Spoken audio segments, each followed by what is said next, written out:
Devices and Desires by P.D. James, dramatised in 6 episodes by Neville Teller, with Robin Ellis as Adam Dalgliesh. Episode 1.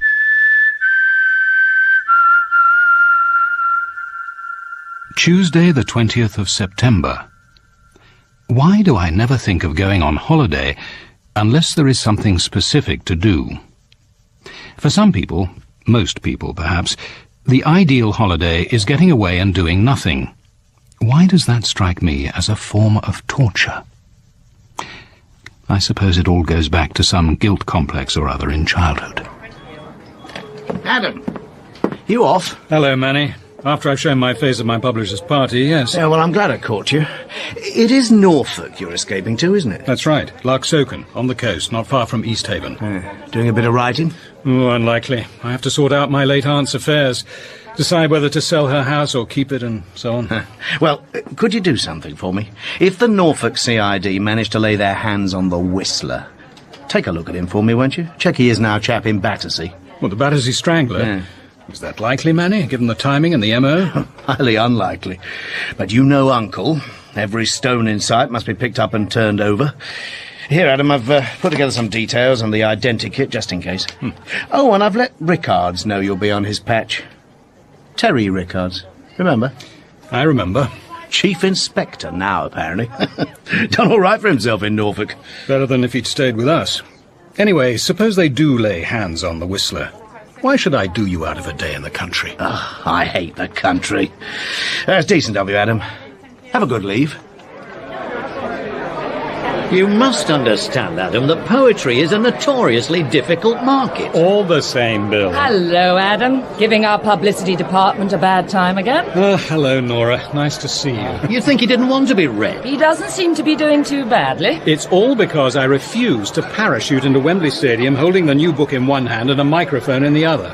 Or to bawl my verses at Waterloo commuters. All we are thinking of is a tour of the country in a double-decker bus, stopping at schools, pubs, motorway cafes, village halls, you know, clubs. The Commissioner wouldn't like it.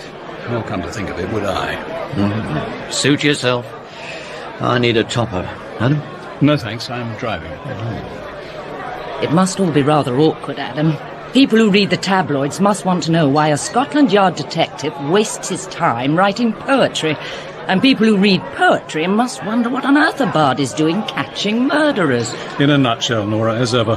And that's what makes your recipes foolproof, even for a cack-handed cook like me. Which reminds me, did I hear someone say you're off to Norfolk? I suppose you've been called in to help catch that serial killer, the Whistler, isn't it? That, I'm thankful to say, is a job for the Norfolk CID. No, I'm just off for a few weeks' leave, straight after this. What a bit of luck.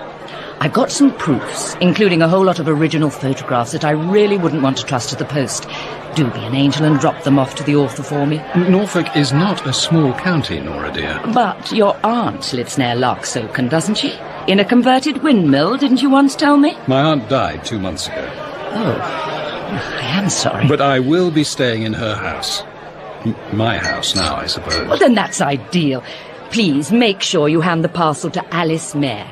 She lives in Martyr's Cottage. Now, you won't just leave it at the door, will you? Losing these proofs would be quite disastrous. If Alice isn't at home, her brother Alex may be. He's director of the nuclear power station at Larksoken. Fine. No. On second thoughts, don't hand it to him. Men can be extremely unreliable. Nora, I promise. If she's at home, I'll hand the parcel to Miss Mayer personally. If she isn't, I'll keep it till she is. I made good time, and by 3 I was driving through Lidset village. A right turn, and I was crossing the open headland towards the fringe of pine trees which borders the North Sea. Suddenly, the potent tang of the ocean, and with it nostalgic memories of childhood holidays, of solitary adolescent walks, struggling with my first poems, of my aunt's tall figure, binoculars round her neck, striding towards the haunts of her beloved birds. To my right yawned the dark mouth of a concrete pillbox, undemolished since the war.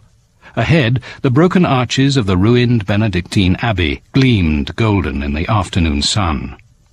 And then the topsail of Larksoken Mill, and beyond it, against the skyline, the great grey bulk of the nuclear power station. It was 3:15 when I drew up outside Martha's cottage, a substantial L-shaped house whose rear commanded an uninterrupted view over 50 yards of scrub to the sea. Nora Gurney told me to expect you. This is where I live, work, and write. What a splendid room. And as my work involves cooking, it's also my kitchen. So I see. Where shall I leave this? Oh, on the desk, if you don't mind. It's good of you to be so accommodating, Mr. Dalgliesh. I'm afraid Nora is implacable. It's what makes her such a good editor. It was no trouble, I assure you. May I offer you a cup of coffee? Well, I won't if you don't mind. I'd like to get across to the mill and unpack and so forth. Of course. I'll walk you to your car. I was sorry about your aunt. Sorry for you, I mean. To die in your sleep without distress to yourself or inconvenience to others, well, that seems to me an enviable way to go. But to you she must have seemed immortal. She did. I'll miss her. But I'm not sure that I really knew her. And I'm left wishing I'd tried harder. Well, she was a very private person, and it always seemed a little presumptuous to encroach on that sort of self-sufficiency. Perhaps you share it. But if you can tolerate company, I'm having a few people to dinner on Thursday night. They're mostly colleagues of Alex's from the power station. Would you care to join us? 7:30 for 8? That's very kind of you. Thank you. I'd like to very much. Aren't those the Blaney children? Yes, that's poor Teresa pushing the baby and trying to cope with the twins. The whole burden has fallen on her since her mother died. Teresa! How long has it been? Oh, 6 weeks. They're managing, but only just. Ryan Blaney doesn't welcome interference, and I can sympathise with that. Once he lets his defences down, half the social workers in Norfolk will move in on him. Oh, I'd like to give them a lift home, but I think there'd better be someone in the car they know. Oh, I'll come with you. It's Scudder's cottage. Teresa! Yes, Miss Mayor? Here's Mr. Dalgliesh to give you all a lift home. Scudder's cottage, small-windowed, picturesque under its tiled dipping roof, was much lighter inside than I'd expected. A rear door, now open, led to a glass extension giving a view of the headland. Propped on a chair was a large portrait of a woman, painted with remarkable power. With a wide, full mouth, arrogant staring eyes, and wild pre-Raphaelite hair, she stood against the backdrop of the headland, dominating the landscape, arms outstretched. Ryan Blaney's intention to produce a study of evil was as clear as if the portrait had been labelled. You didn't know I could do something like that, did you? Good afternoon, Ryan. It's certainly a remarkable painting. But what are you going to do with it? I doubt if she commissioned it or that she sat for you. She didn't need to. I know that face. No, I'm showing it at the Norwich Arts Exhibition in a fortnight. That is, if I can get it there. The van's out of use. I'll be driving to London next week. I could deliver it. If you like. I'll leave it packed and labelled in the shed. You can collect it whenever you like. No need to knock. Oh, I don't think you've met Mr. Dalgliesh. He saw the children on the road and thought to give them a lift. How do you do? I was sorry to hear about your wife. I liked your aunt. She phoned to offer help when Bridget was ill, and when I said there was nothing she or anyone could do, she didn't keep fussing. Some people can't keep away from a deathbed. They seem to get their kicks from watching people die. Like the Whistler. No, she never fussed. I like the picture. It's a remarkable piece of work. Who is it? My landlady. She's trying to get us evicted. It's Hilary Robarts. She's in charge of personnel and so on at the power station. She bought this cottage when she first arrived here 3 years ago. Why does she want you to leave? Profit. She wants to sell the place over our heads, and she doesn't care if we're all thrown out in the street. She's tried everything short of sending in the heavy mob. I don't think she'd stop at that in the last resort. I hold her responsible for Bridget's death. She badgered my wife into her grave. I hate the woman. You've certainly made your feelings pretty clear in the portrait, Mr. Blaney. A little too obvious, perhaps. Not that Hilary Robarts is a woman to be easily intimidated. I hope this is something important, Alex. I'm really up to my eyes. Have you seen this?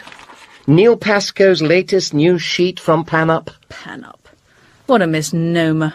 It's not people against nuclear power, it's Pascoe against nuclear power.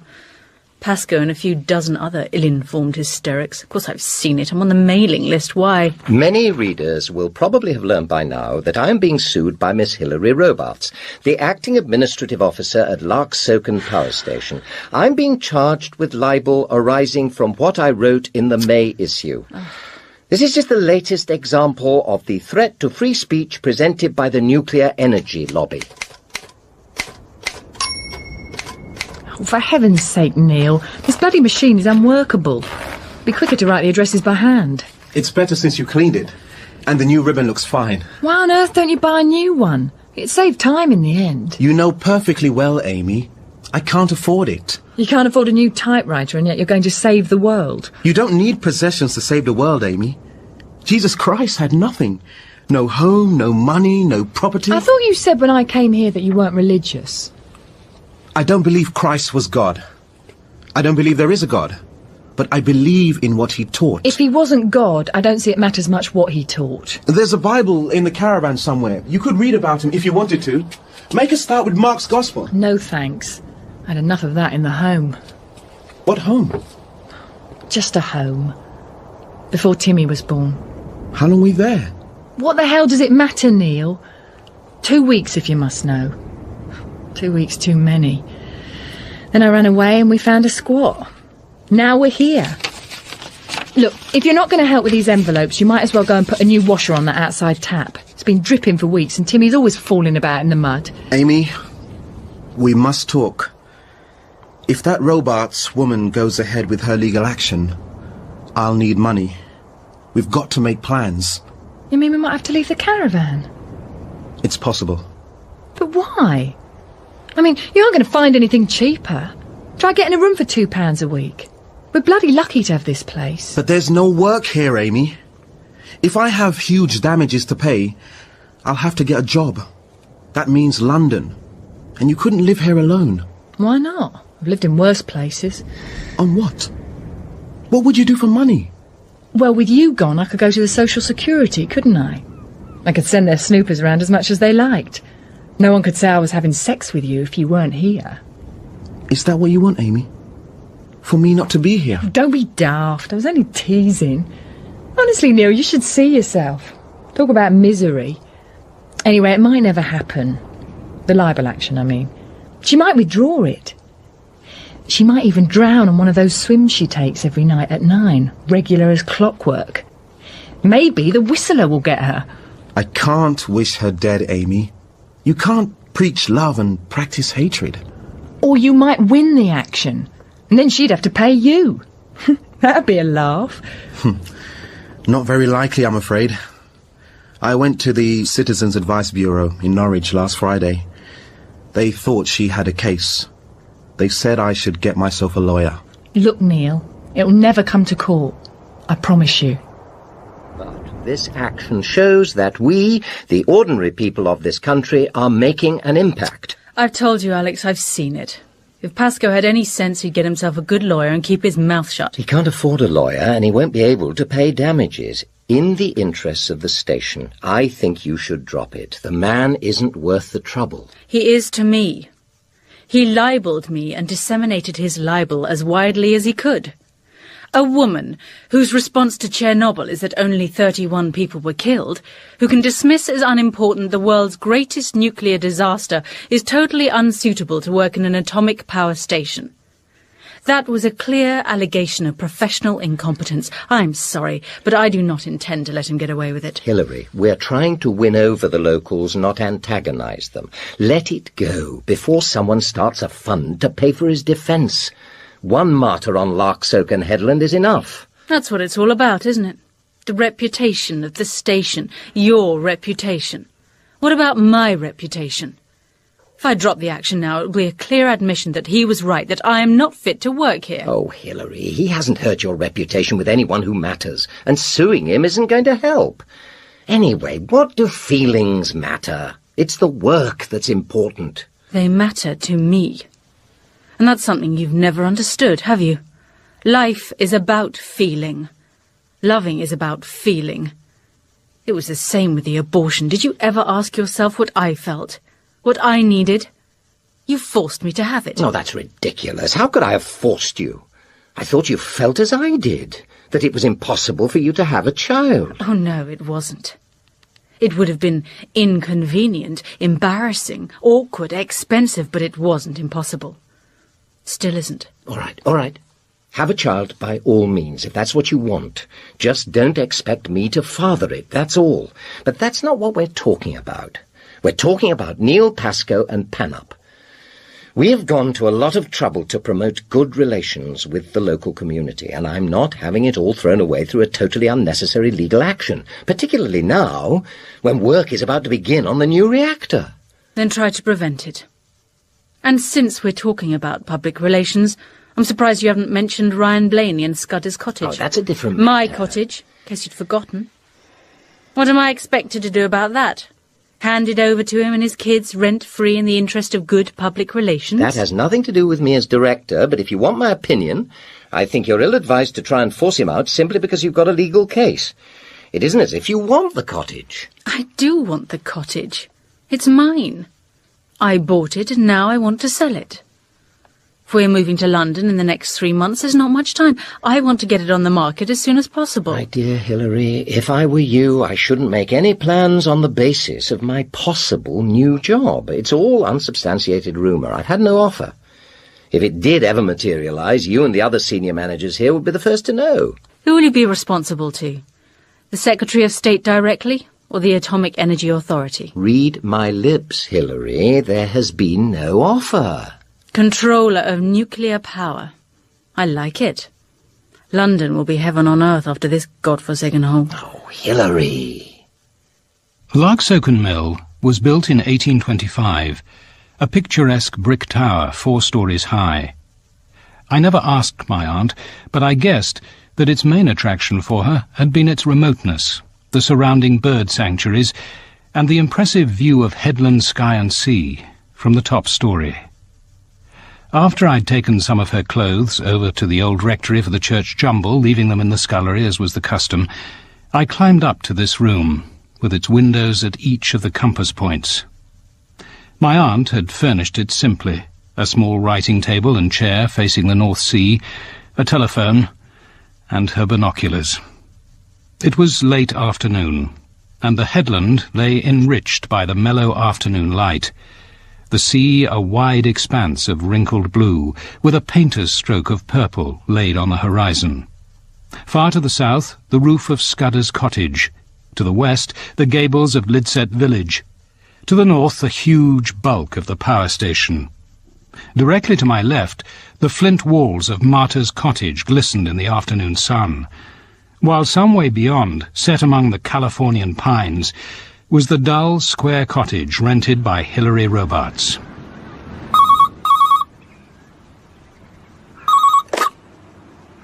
Hello?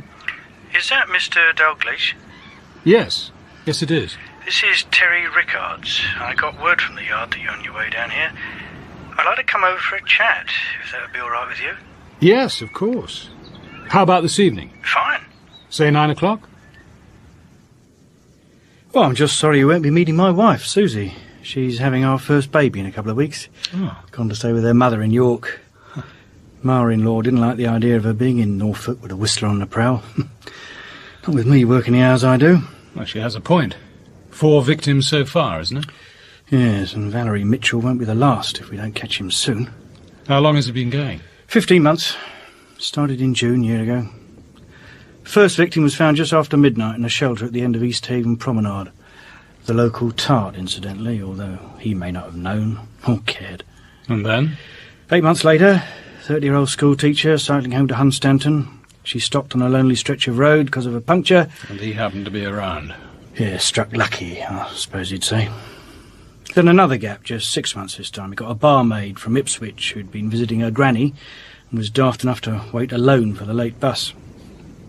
When it arrived, there was no one at the stop. A couple of local youths got off. Well, they'd had a skinful, couldn't tell us much. Except what they described as a kind of mournful whistling coming from deep in the woods. That's where we found her. Then, last week, young Valerie Mitchell, just 15. And she died because she missed the 9:40 bus from East Haven to Cobbs Marsh. This trademark, the whistle. Yeah, heard by the 3 people first on the scene after the East Haven murder. One just heard a whistle. One said it sounded like a hymn.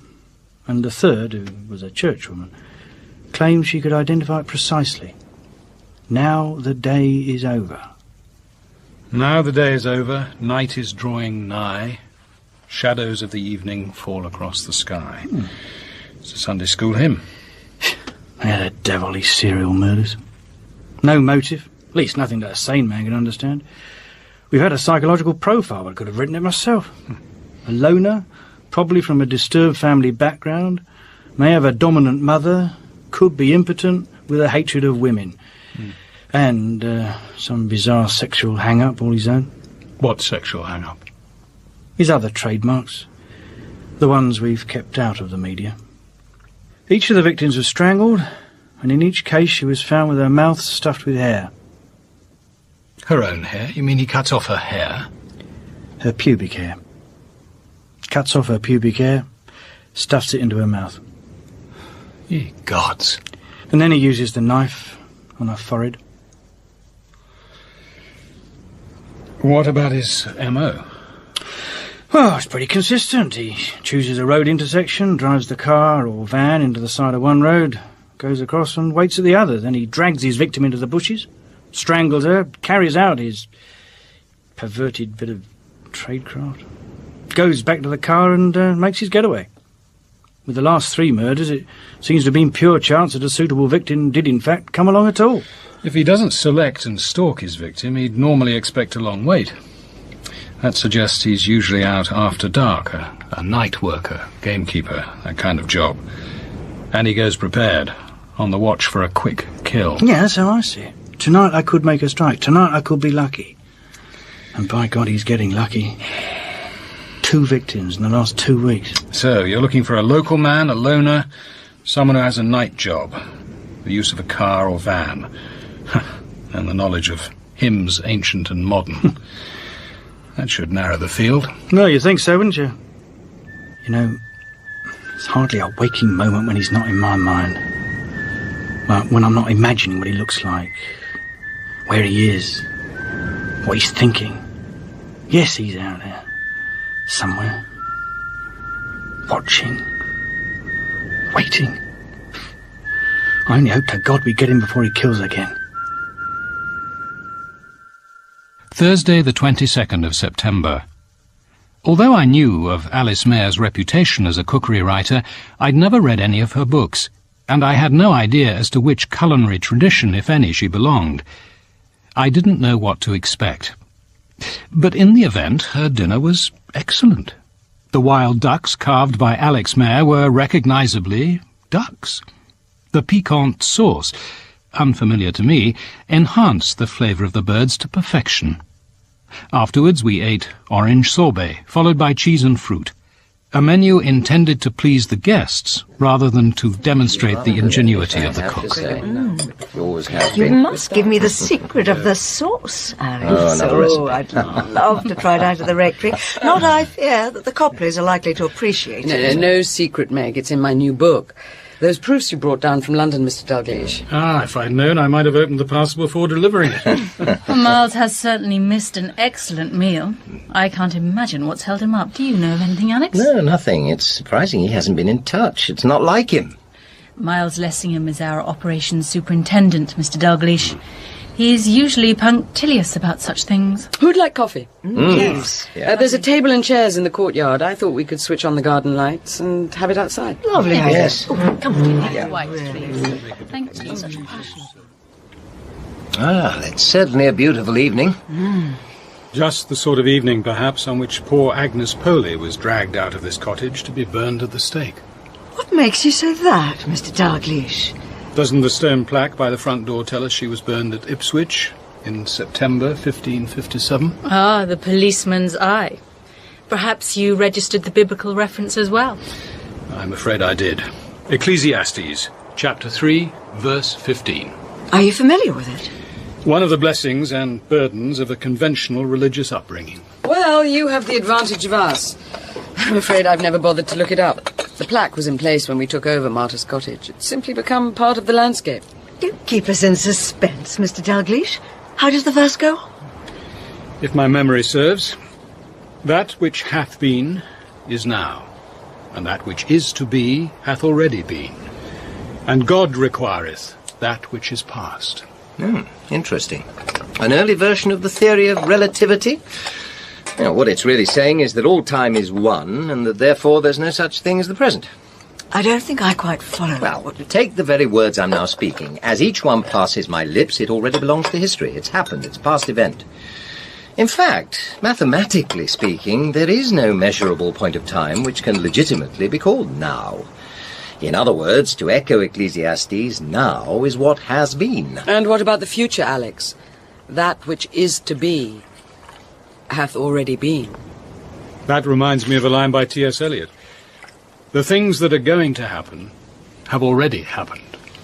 If that's an argument for predestination, I don't believe it. We all have free will.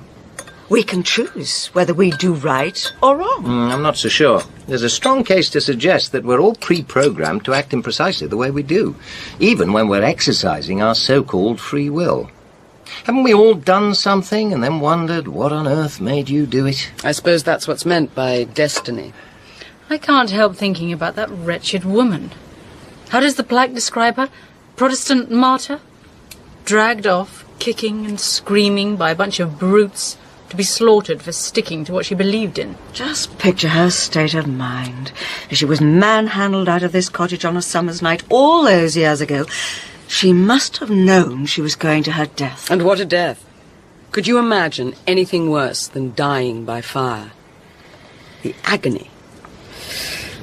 You specialise in death, Mr. Dalgliesh.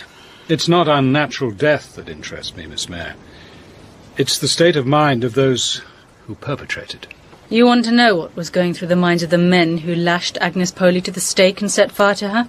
I'll tell you. Rage. Frustration. They'd come up against someone who wasn't prepared to compromise, and a woman at that.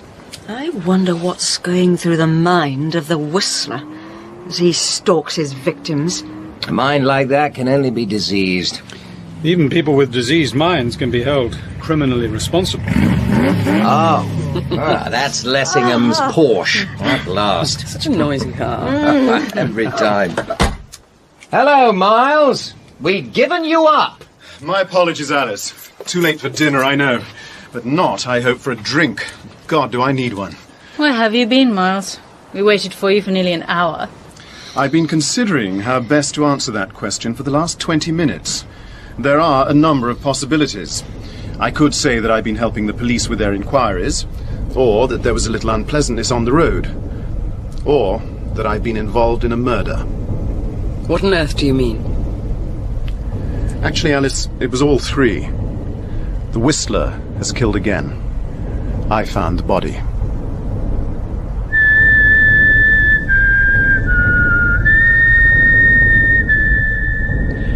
In episode 1 of Devices and Desires by P.D. James, dramatised by Neville Teller, Robin Ellis played Adam Dalgliesh, Suzanne Bertish was Alice Mayer, Paul Shelley, Alex Mayer, Susannah Doyle, Hilary Robarts, Bruce Alexander, Chief Inspector Rickards, Emily Richard, Meg Dennison, Sasha Paul, Amy, Will Johnson, Neil Pascoe, Dermot Crowley, Blaney, Dominic Jephcott, Miles Lessingham, David Timson, Manny, Caroline John, Nora, and John Baddeley played Costello. Devices and Desires was directed by Matthew Walters as a Ladbroke radio production for BBC Radio 4. Where have you been, Miles? We waited for you for nearly an hour. I've been considering how best to answer that question for the last 20 minutes. There are a number of possibilities. I could say that I've been helping the police with their inquiries, or that there was a little unpleasantness on the road, or that I've been involved in a murder. What on earth do you mean? Actually, Alice, it was all three. The Whistler has killed again. I found the body. Devices and Desires by P.D. James. Dramatised in 6 episodes by Neville Teller. With Robin Ellis as Adam Dalgliesh. Episode 2.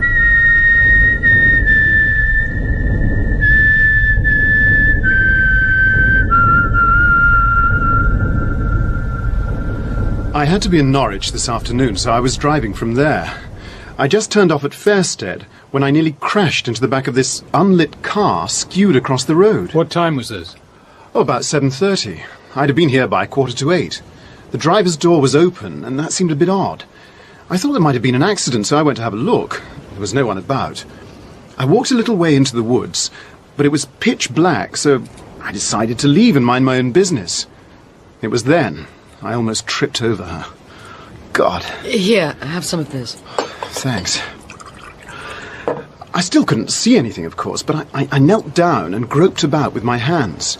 And that's when I touched flesh. I think I touched her thigh. I can't be sure. I went back to the car and got my torch. I shone it on her feet and then slowly up her body to her face. And then, of course, I saw. I knew it was the Whistler. Oh. Was it very terrible?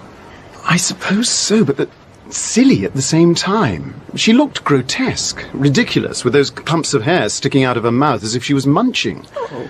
I had an almost irresistible impulse to giggle. Reaction to shock, Miles. Of course, but hardly admirable all the same. You must have been terrified. I know I should have been. Alone, in the darkness, with such horror. No, Mrs. Dennison. Meg, please. Meg, not terrified. That was the surprising part. You see, I didn't think he was waiting around. He'd had his kicks. No, I found myself thinking the rational, commonplace things. Must get the police, mustn't touch anything. Then, walking back to the car, I started rehearsing what I'd say. I tried to explain why I'd gone into the trees, try to make it sound reasonable. Well, it sounds reasonable enough to me. A car slewed across the road. You couldn't just drive on. It seemed to need a lot of explaining then and later. Police questioning can seem a little insensitive, Mr. Lessingham, but a witness's first reactions can be vital. All I can say is that I found myself getting morbidly sensitive as to my own motives. It was almost as if I had to convince myself that I didn't do it. But the body, when you first went back for the torch and saw her, you were certain she was dead? Oh, yes. I knew she was dead. Well, how could you have known? You could have tried to resuscitate her, give her the kiss of life. It would have been worth overcoming your natural repugnance. I knew she was dead. Let's leave it at that. Oh, but don't worry, Hilary. I promise I won't let my natural repugnance stand in the way if ever I should find you in extremis. I'm surprised you weren't treated as a suspect. After all, you were first on the scene, and this is the second time you've been, well, almost in at a death. It's becoming quite a habit. But there's a difference, isn't there? I had to watch Toby die, remember? And this time, no one will even try to pretend it isn't murder. But I am right, Mr. Dalgliesh, aren't I? Don't the police usually suspect the person who finds the body? Not necessarily. Anyway, I'm afraid I couldn't meet the requirements even to satisfy you, Hilary. I had a good reason for being on that road. I've an alibi for at least 2 of the previous killings, and there was no sign of the ligature which strangled her, nor of the knife. What knife? The Whistler is a strangler. Oh, I didn't mention that, did I? She was strangled, all right. But he marks his victims. Apart, that is, from stuffing their mouths with hair. Pubic hair, incidentally. Oh. I saw that all right. There was the letter L cut into her forehead. Quite unmistakable. I was talking to a detective constable a little later. He told me it was one of the Whistler's trademarks. He thought the L could stand for Larksoken, and that the Whistler might be making some kind of protest about nuclear power. That's utter nonsense. Anyway, there's been nothing on television or in the papers about any cut on the victims' foreheads. The police are keeping it quiet, or trying to. There's been nothing about the hair, either. Those are the sort of details they can use to weed out the false confessions. This detective was telling me there have already been half a dozen. Didn't Chief Inspector Rickards ask you to keep this information confidential? And that's exactly what I intend to do. Rickards didn't want it to become public knowledge, and it won't. And no one here will pass it on. I must be getting back. Mrs. Dennison, I think you walked from the old rectory. Could I walk you home? Oh. That is, if it's not too early for you. I'd be so grateful, Mr. Dalgliesh. Thank you. And it's time Teresa was on her way. We should have driven her home an hour ago. I'll give her father a ring. Where is she, by the way? I think she was next door clearing the table a minute ago. Well, I'll find her and Alex can drive her home. I'll get back to my cottage. There's no need for anyone to come with me. As Miles so aptly put it, he's had his kicks for tonight. No, Hilary, I'd rather you waited. I'll walk you once I've taken Teresa home. If you insist. I'll go and get the car out. Yes? Yes, it is. Yeah, we've heard. Miles Lessingham is here. Oh, dear. Oh, yes, I see. Well, thank you for letting me know. Her family have been told, I suppose? Yes, I see. Yes, well... Good night, Chief Inspector. Oh, that was Chief Inspector Rickards. They have identified the victim. Christine Baldwin. She was one of our typists. You didn't recognize her then, Miles? I did not. Christine Baldwin, 33, computer operator in the medical physics department. Got married last year. I don't know what you think, but the Whistler seems to be getting rather uncomfortably close to home.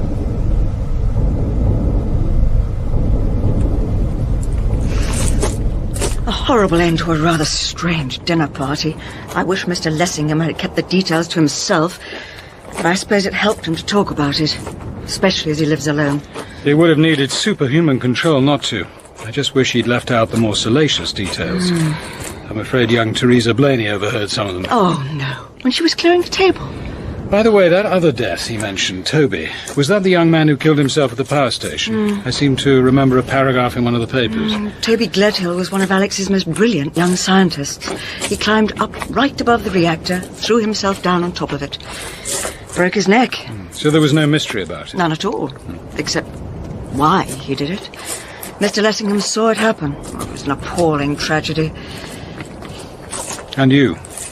Have you found peace of mind here? I think so. Sometimes I'm very happy. I came as far east as I could to escape all my problems in London. I remember the Meg Denison business made quite a stir at the time. And then you find yourself confronting two different forms of menace. The power station and the Whistler. But the menace isn't personal. I suppose I did run away. Perhaps I should have stayed and fought on. But it was becoming a very public war. All I wanted was to be allowed to get on doing the job I loved. But you can't teach in an atmosphere of rancorous political correctness. In the end, I found I couldn't even live in it. I do miss the children, though. Oh, you probably did the right thing, if only to preserve your own sanity. You can't fight intolerance, stupidity and fanaticism single-handed. Do you know, Mr. Dalgliesh, in the end it came down to just 2 letters of the alphabet. How do you mean? They insisted that the blackboard should be called the chalkboard. I'm sorry, but I just don't believe that any sensible person, whatever their colour, objects to the word blackboard. It's black, it's a board. I called it that all my life. Why should I be forced to change the way I speak my own language? And yet, on this headland, under this sky, it all seems so petty. Perhaps all I did was to elevate trivialities into principles. Agnes Purley would have understood. She refused to accept that Christ was physically present in the sacrament at the same time as he was physically at God's right hand in heaven. To die horribly for your own common-sense view of the universe is rather splendid, I think. Hold on. Over there. Isn't that a light? Where? In the Abbey. I'm sure I saw something. 2 small flashes like a torch. Who'd be among the ruins at this time of night? Oh, you're up early? Oh, sorry, Alex. Did I disturb you? I've had rather a restless night. No. I've been awake some time. Holding dinner for Lessingham made it a bit late for comfortable digestion, to say nothing of what he told us. Is this tea fresh? About ready to pour. The wind's rising. Has been for the last hour. You know, it's a nuisance that Caroline Amphlett doesn't want to leave Larksoken.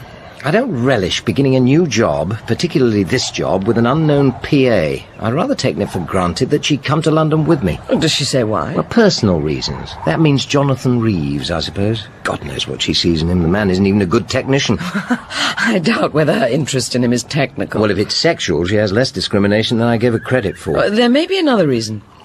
I saw her in Norwich Cathedral about 3 weeks ago. She met a man in the Lady Chapel. They were very discreet, but it looked like an assignation. Really? What kind of man? Middle-aged, nondescript, difficult to describe. But he was too old to be Jonathan Reeves. Oh, not a particularly successful dinner party. Beta minus. By the way, what is the matter with Hilary? Is she actually trying to be disagreeable, or is she just unhappy? Well, people usually are when they can't get what they want. In her case, you. Is she likely to be a nuisance? Rather more than that, I fear. Positively dangerous. That sounds like an ultimatum, Hilary. I wouldn't call it that. What would you call it then? Blackmail? After what's happened between us, I'd call it justice, Alex. No, let's stick to ultimatum. Justice is too grandiose a concept for what we're engaged in. As you wish. And like every ultimatum, it'll have to be considered. Now, it's usual to set a time limit. What's yours? Alex, I love you. In this new job, you're going to need a wife. I'm the right wife for you. It could work. I'd make it work. I could make you happy. I'm not sure how much happiness I'm capable of. Probably more than I've any right to, but it isn't in anyone's gift. Not Alice's, not yours. Perhaps it is. Alex, I want a child. Don't look at me, Hilary. That's one experiment I'm not prepared to repeat. Because you've already got a son, healthy and living. Your name, your genes will go on. I've never set any store on that. Charles exists in his own right. He has his own life. Yet the life you denied to our child, the life you forced me to destroy, I never wanted that abortion. Hilary, listen. I want a second chance. This new job in London, it's my opportunity as much as yours. We could be married, we could start a family. Or else? You don't want me to say it again. It gives me no pleasure. Alex, please. I'll think about it. I'd like to announce it soon. The engagement. Oh, you're thinking of a church wedding, I suppose. Orange blossom, bridesmaids, Mendelssohn's wedding march. Alex, darling, I'm not thinking of making either of us ridiculous, now or after marriage. You know me better than that. I see. Just a quick, painless turning off at the local registrar's office. I'll give you my decision on Sunday night, after I get back from London. You make it sound so formal. Well, it has to be formal, doesn't it, the response to an ultimatum? Sunday night. Yes, I'm afraid there's a nasty problem with Hilary. But nothing you can't cope with. Oh, nothing I can't cope with, but not by making her administrative officer. She'd be a disaster. I should never have allowed her to do the job, even on a temporary basis. When are you holding the interviews? Oh, in 10 days. There's a good field. So you've got 10 days to decide what to do about her? No, rather less than that. She wants a decision by Sunday. And what about you, Alex? Will you be very disappointed if you don't get this job? I'll be aggrieved, which is rather more destructive of one's peace of mind. I want it, I need it, and I'm the right person for it, Alice. I suppose that's what every candidate thinks, but in my case it happens to be true. It's an important job, one of the most important there is. The future lies with nuclear power if we're to save this planet, but we've got to manage it better, nationally and internationally. Now that's a job I'm qualified for, and it's a job I could do, but it's high profile and it's sensitive. Whitehall aren't going to rush the appointment. All the same, I think it's pretty much in the bag, provided I keep my nose clean for the next 2 or 3 weeks. I'd better be getting back. I told Neil I wouldn't be more than an hour. He gets fussy if I'm late because of the Whistler. Besides, there's Timmy. Oh, come on, Amy, another 15 minutes. So beautiful out here. Besides, the Whistler doesn't kill in the afternoon. He kills at night. I wish they'd catch him. Be one less thing for Neil to worry about. Tell me, doesn't Pascoe ever ask where you're going when you sneak out on Sunday afternoons, leaving him to look after the child? No, he doesn't. And the child is called Timmy. And I don't sneak. I say I'm going, and I go. He must wonder. Oh, he wonders all right. He thinks people are entitled to their privacy. Why torment him? He's probably fond of you. No, he isn't. Not very. It's Timmy he likes. And what other word is there? You can't call it going to bed. I've only been in your bed once. And then you're as jumpy as a cat, thinking that sister of yours might come back unexpectedly. And you can't say we sleep together. We make love, or if you prefer, we copulate. Honestly, Alex, that's disgusting. I think that word is really disgusting. And do you do it with Pasco? Sleep, go to bed, make love, copulate? No, I don't. Not that it's any business of yours. Neil's my friend. Why don't you do something about that bitch at Larksoken, the one suing him? You could stop her, you're the boss. Well, not over my staff's private lives. If Hilary Robarts thinks she's been libelled, I can't prevent her going to law. She won't get any money. Neil hasn't got any. And if he has to pay costs, it'll ruin him. I should have thought of that earlier. You ought to be grateful to Neil. If he didn't look after Timmy, I wouldn't be here. Oh, I am grateful to him, Amy. Believe me, I am. And to you. Are you, Alex? How do I compare, then? Am I as good a lay as your ex-wife? Oh, Amy, you're fantastic. I've never known anything like these last few weeks. Never. I can't stop thinking about you. You can. You can stop thinking right now and try some action. Oh, come on, Alex. You can do it again. You know you can. Oh, Amy. Oh. Alice? Meg, come in. As you can see, I'm making lemon curd. Alex and I like it from time to time, and I do enjoy making it, which is excuse enough. We never ate it. Martin and I, that is. I don't think I've eaten it since I was a child. Do you often think of Martin? All the time. Surely after all... Every day. The 3 years have made no difference. You miss him? Oh, it's more than that. Of course I miss him. We were still in love. But it's the unfairness. He didn't get many thanks, you know. The headmaster said all the right things at the school memorial service. But they thought the boy shouldn't have been swimming there anyway. The school disclaimed any responsibility for his death. They were more anxious to escape criticism than to honour Martin. And the boy he saved hasn't turned out very well. I suppose I'm silly to worry about that. I don't know. It'd be perfectly natural to hope that your husband hadn't died for someone second-rate. Oh. Perhaps Martin would have done better to leave him to drown and save himself. Leave him to drown? Oh, Alice, you know you'd try to save him. No. Instinct tells you to save yourself. At the heart of the universe, there is cruelty. We're all predators. It's when you go against human instinct that you're called a hero. But it's human instinct, surely, to save others, particularly a child. You do have a benign view of the universe, Meg. You must have had an extraordinarily happy childhood. I did. Oh, I did. There wasn't much money, but there was a great deal of love. If a child has that, nothing else matters. My father died. Killed in an accident when I was 15. Oh, how terrible. What kind of accident? Were you there? Did you see it? Alex, he's bleeding to death. Whatever he's been doing to you, he won't do it again, ever. We've got to get help. No. Listen to me, and I'll tell you what happened. We left him clearing the undergrowth with the billhook, and went to climb the apple trees. Then we decided we'd better get back. When we found him, he was already dead. It's as simple as that. Do you understand? Yes, I understand. He cut an artery with a billhook. He bled to death. No, we didn't see it. But we were on the scene soon afterwards. Too late, of course. Alex, too? He was even younger. How awful for you both. This will make £3. Alex and I will never get through all that lemon curd. Do take a jar. The Copleys might like it. I'm sure they would, but I'll be eating it alone. That's what I've come to tell you. Their daughter is insisting that they go to her until the Whistler is caught. They're leaving tomorrow. What about you? Will you mind being on your own? No, not in the least. I'll be able to spend more time here with you, helping with the proofs. Oh, by the way, I'm sorry about yesterday evening. Not a very successful dinner party. I owed Miles and Hilary a meal, but I hadn't realised how much they disliked each other. I don't know why. By the way, how did you get on with our resident poet? I liked him. We walked together to the Abbey ruins.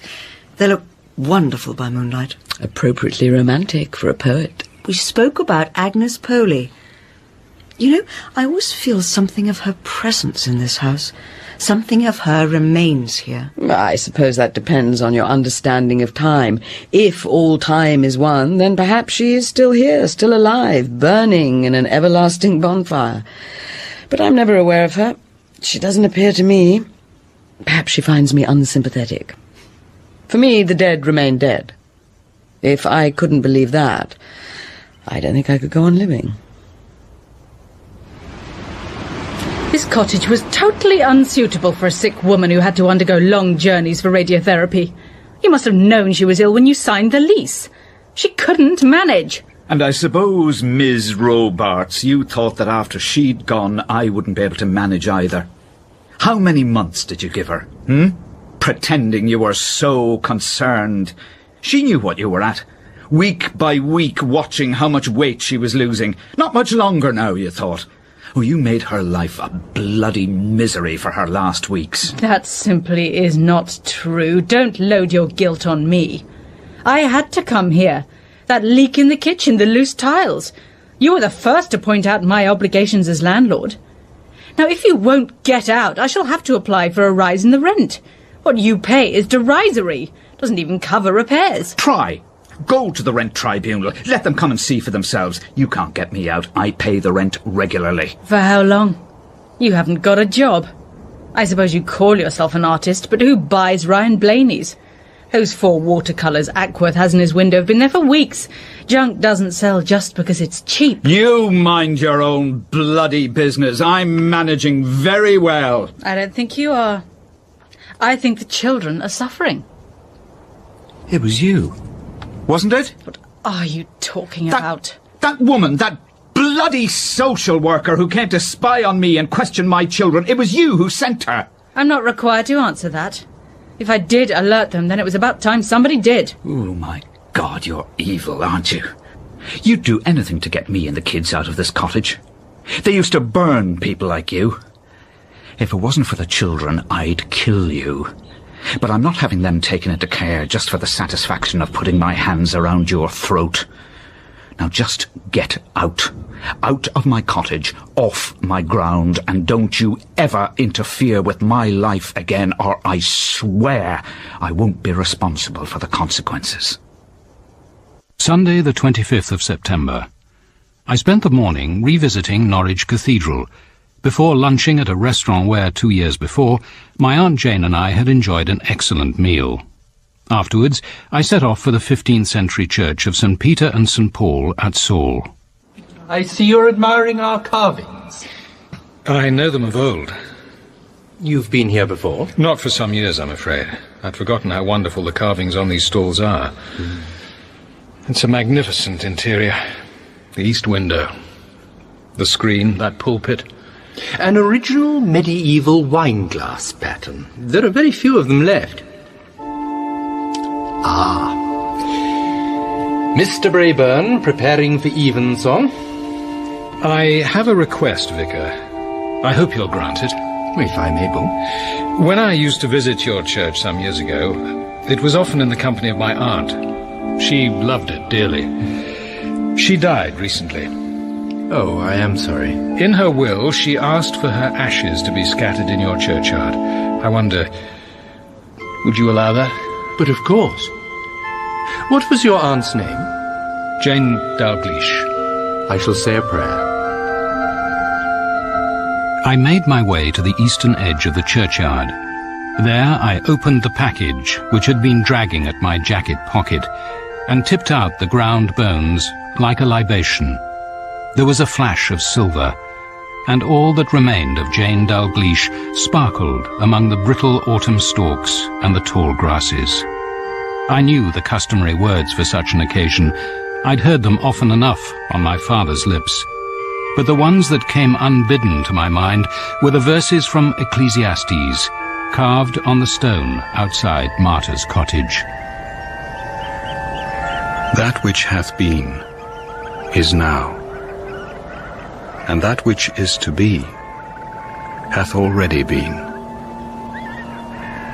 And God requireth that which is past.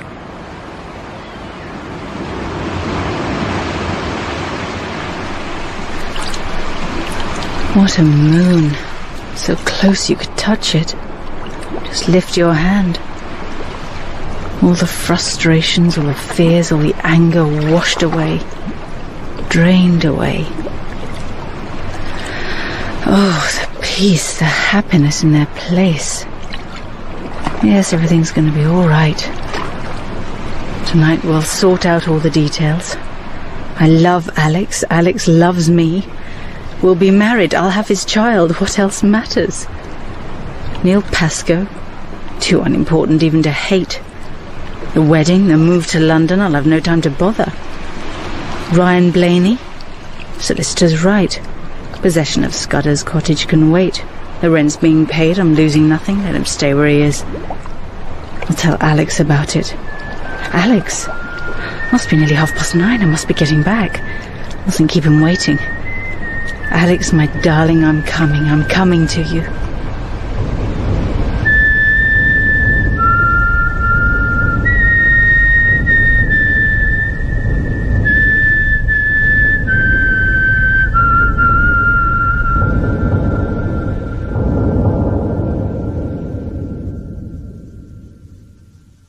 It was early evening when I got home. I kindled a fire, made myself some soup, and listened to a concert. When the music came to an end, I decided to take a brisk walk by the sea before bed. The night was too calm and beautiful to be wasted in nostalgia and futile regrets. I began to walk across the headland to the north. 3/4 of an hour later, I decided to make for the beach. I had a sudden childish impulse to feel the sea washing over my feet. I took off my shoes and socks, then splashed along the fringe of the waves. After a bit, I reached the narrow strip of pine trees. I knew there was a path which cut inland through them, past Hilary Robarts' cottage and so up to the road. I put my shoes and socks back on and trudged through the pebbles to the shoreline. When I reached the powdery sand, I saw that someone had been there before me, a double line of naked footprints. Hilary Robarts, I thought. She must have taken her nightly swim as usual. Yeah, a reasonable supposition, Mr. Dalgliesh. Please go on. Well, the path through the trees lay in front of me. It led from the bright moonlight into the shadows of the pine wood. I switched on my torch. It was then that I caught the gleam of something white to my left. Something white? A sheet of newspaper, I thought. Perhaps a handkerchief, a discarded paper bag. I thought I'd take a look. Yes? And then I saw her. I recognized her at once. Her face seemed to leap up in the torchlight.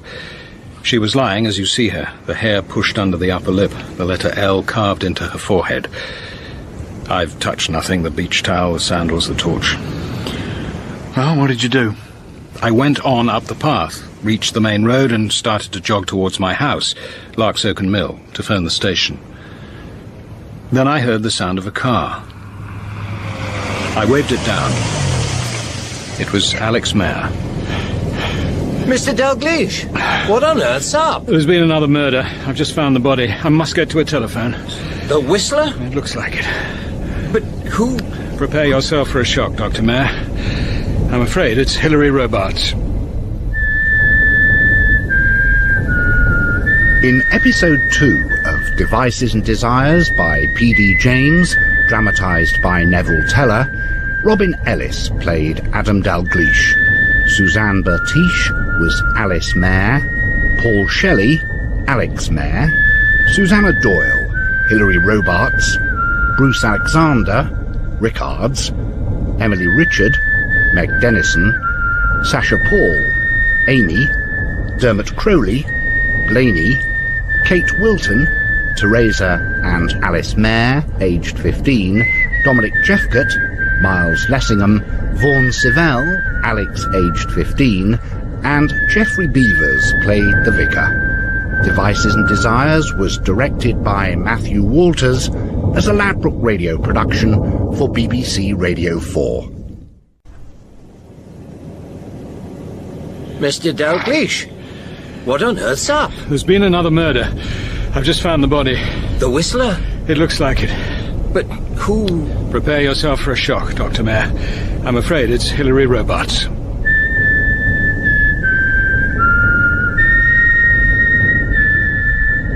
Devices and Desires by P.D. James, dramatised in 6 episodes by Neville Teller, with Robin Ellis as Adam Dalgliesh.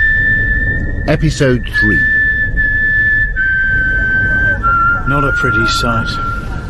Do you know her, Mr. Dalgliesh? I first met her last Thursday at a dinner party given by Miss Mayor, Hilary Robarts, acting administrative officer at Larksoken Power Station. Who's that standing on the beach? Dr. Alex Mayor. He's the director at Larksoken. I used his car phone to call you. He says he'll stay here until the body is removed. And he's in for a long wait. Sergeant, go and explain to Dr. Mayor that we'll be taking our time. There's nothing he can do here except get in the way. Gav. Persuade him to go to bed. I'll talk to him tomorrow. Oh, and Oliphant. Yes, Gav? If he won't move, tell him to keep his distance. I don't want him any closer. Then get the screens round her. That'll spoil his fun. No, you've got him wrong, Rickards. He isn't a voyeur. After all, he knew the woman. Hilary Robarts was one of his senior officers. Well, he can't do any good now. No handbag. Well, I think her house key is in that locket round her neck. Mayor recognised it. He gave it to her as a birthday present 3 weeks ago. Lives close, does she? Oh, you'll have seen her cottage when you drove up. It's just the other side of the pinewood. No rigor mortis. Not even the beginnings. Within the last few hours, by the look of it. That's 2 killings in the past week. This Whistler business is getting out of hand. I agree with you there, Mr. Dalgliesh. Especially since this one's certainly not down to the Whistler. Really? What makes you say that? Simple. The Whistler's dead. Killed himself in a hotel at Easthaven sometime around 6 o'clock. I've been trying to reach you all evening to let you know. Yep, the Whistler's dead. And this... well, this is something different.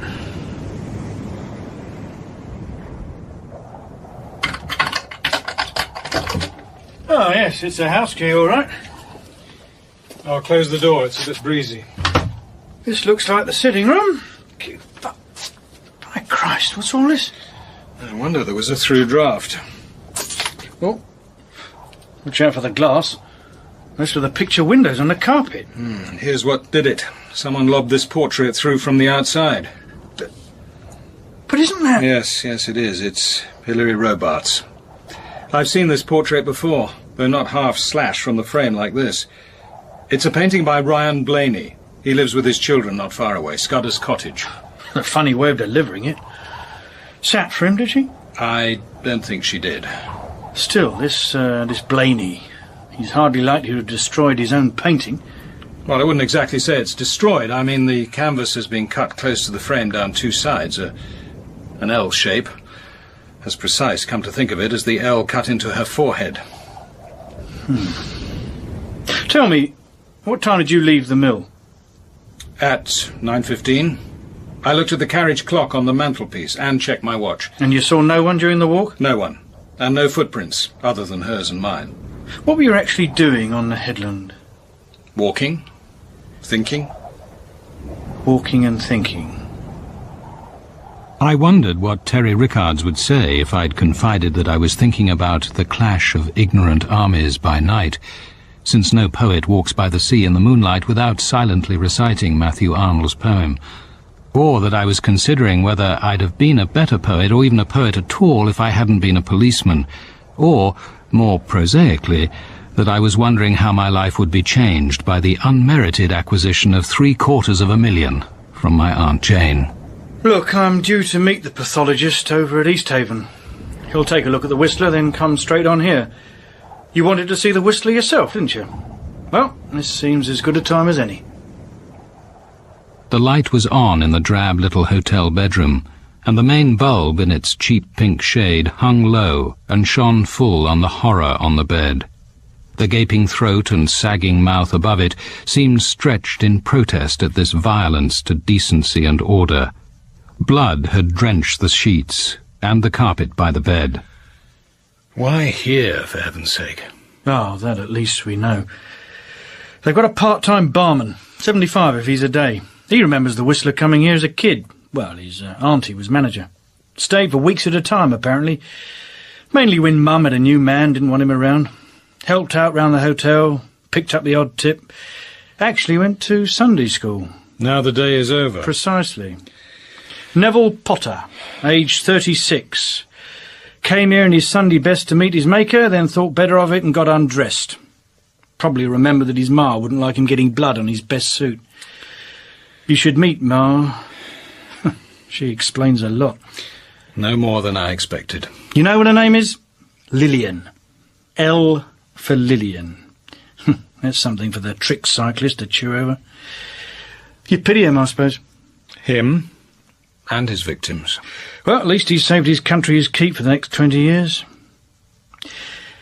You know, one argument for keeping them alive is that we learn from them. Stop it happening again. What did we really learn from Brady and Hindley, Nielsen? Well, you wouldn't hang madmen, I presume. No, I wouldn't hang anyone. I'd find a less barbaric method. They're not mad, are they? Not till they're caught and we discover they're monsters and, surprise, surprise, classify them as mad. Then we don't have to use the word evil. Everyone feels better. On top of the chest of drawers was a message, printed in biro on an odd scrap of paper. It was getting worse. This is the only way I know to stop myself. Beside it were the Whistler's weapons and his trophies, a leather dog lead, neatly curled, a blonde wig and blue beret, a clasp knife. And next to these a pyramid of tangled, bushy hair. Blonde, dark brown, red. Well, there's one sample we won't find here. Hilary Robarts. So, now I start looking for a very different type of murderer. And by God, this time I'm going to get him. It's over here, Gov. It's a good print. On grass and pine needles? No, Gov, on sand. Kid must have tipped it from a bucket. Look, we found it soon after you left. Only the one, but it's pretty clear. Photographs? All done. Measurements will be at the lab this morning. Size 10, by the look of it. Yeah, it's a trainer, Gov. A bumble. You know, the one with the bee on the heel. It's bloody clear. You could almost believe it's been deliberately made to deceive us. Well, I need confirmation that it's a bumble, and I want it fast. They sell them at the sports shop in Blakeney. I could send a chap in to buy a pair of size 10 as soon as they open. You do that, and see he's in plain clothes. We're going to be dealing with intelligent suspects in this case. We don't want to balls up right at the start.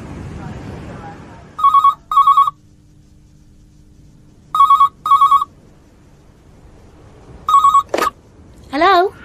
Teresa? Your dad up yet? Not yet, Mr. Jago. He's still asleep. Oh, OK, well, don't disturb him. When he wakes up, tell him Hilary Robarts is dead.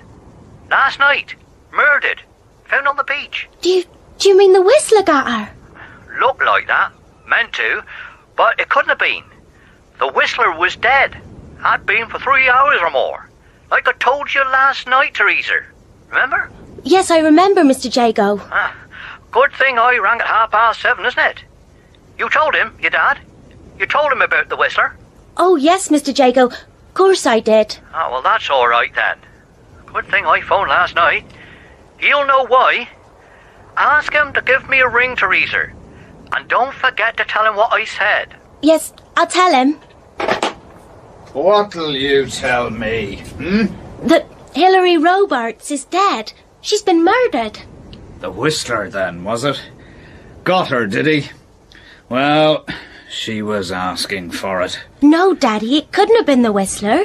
Remember Mr. Jago phoned last night at 7:30 to tell us the Whistler was dead. What? He said he was glad he'd rung us to tell us and that you'd know why. What did Mr. Jago mean by that, Daddy? He meant that whoever killed Miss Robarts meant to blame it on the Whistler. That means the police will only suspect people who didn't know that the Whistler was dead.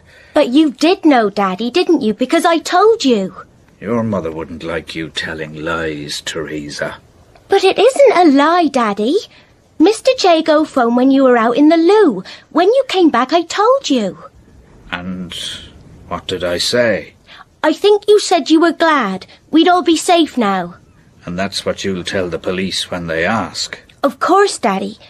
Will they be coming here? Sure to. They'll want to find out if I knew the Whistler was dead, but they'll also want to know if I left the cottage last night. But you didn't, Daddy, did you? I was down here till 8:15 when I went to bed. Then I could hear you down here moving about. I could hear the TV. The television isn't an alibi. But I came down, Daddy. You remember? I couldn't sleep and I was thirsty. I came down just before 9 for a glass of water. Then I sat in Mummy's chair reading. It was 9:30 before I went to bed. You do remember, Daddy, don't you? Yes. Yes. I remember. Then there's nothing to worry about. Did you hear what I said, Mr. Blaney? Your portrait of Hilary Robarts has been found in her cottage, and the canvas has been slashed. Yes, I heard you. I knew that the portrait was missing. When? When did you discover that? Last night at about 9:45. Miss Mayer called for it. She was going to take it to Norwich with her this morning. She'll tell you. Where's it now? We have it. What remains of it. We'll need it for examination. Give you a receipt, naturally. And what good will that do? You can keep it, the picture and your receipt. Slashed to pieces, was it? Not to pieces. 2 clean slashes. Perhaps it can be repaired. Not interested. You can keep it. Well, I need you to identify it, Mr. Blaney. Get Alice Mayer or Adam Dalgliesh. They've both seen it. When did you last see it? Thursday evening. I wrapped it up and I left it in the shed. What's the good of talking? It was the best thing I've ever done, and that bitch destroyed it. Are you saying you know who's responsible? I'm saying nothing. Right, well, we'll be back, Mr. Blaney. And we shall have to talk to the children, I'm afraid. Look, you're not going to all this trouble about a slashed portrait. Since when have the police cared about pictures? Oh, we care about criminal damage. But there is something else. I have to tell you that Hilary Robarts was murdered last night. You don't have to tell me that either. I know. Do you? May I ask how? George Jago rang early this morning. Well, you're not expecting me to shed any crocodile tears over her, I hope. The bitch is dead, and thank God, I say. She made my life a living hell, and now she's got what's coming to her. Whoever did it deserves a vote of thanks. Excuse me, gentlemen. I'm Caroline Amphlett, Dr. Mayor's personal assistant. Oh, yes, Miss Amphlett. Dr. Mayor is ready for you both. Chief Inspector Rickards and Sergeant Oliphant for you, Dr. Mayor. Oh, come in. Take a seat. Can I offer you something? Coffee, tea? Nothing for us, thank you. Thank you, Caroline. I expect you'll need somewhere to interview people. I've organised a room in the medical physics department. I don't know how long you'll be needing it, but I've had tea-making equipment moved in, and you can have meals delivered from the canteen. Just ask Miss Amphlett. Oh, thank you, sir. That's very good of you. Your chief has already liaised with the Atomic Energy Authority Constabulary. So I understand. I've had Hilary Robarts' personnel file sent over. Not much in it, I'm afraid. Age, education, early career, the dry bones of a life. Well, perhaps you could put some flesh on them for us, sir. Did you know Hilary Robarts well? Very well. For a while, we were lovers.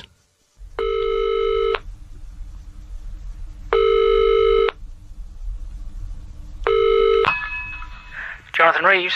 Jonathan, I have to see you now. Can you get away? Caroline? Yes, of course it's me. Can you get away? I think so. Then I'll meet you in the library, at once. It's important, Jonathan. I must see you now. Would you say Miss Robarts was popular, sir? She was highly efficient, Inspector. The two, I find, do not invariably go together. She was respected. And when did your affair end, Dr. Mayor? About 3 or 4 months ago. Without bitterness? Alex, I love you. In this new job, you're going to need a wife. I'm the right wife for you. It could work. I'd make it work. I could make you happy. We could be married. We could start a family. Well, I think we both had some regrets, but neither of us imagined that our relationship would be lasting. It was no grand passion, Inspector.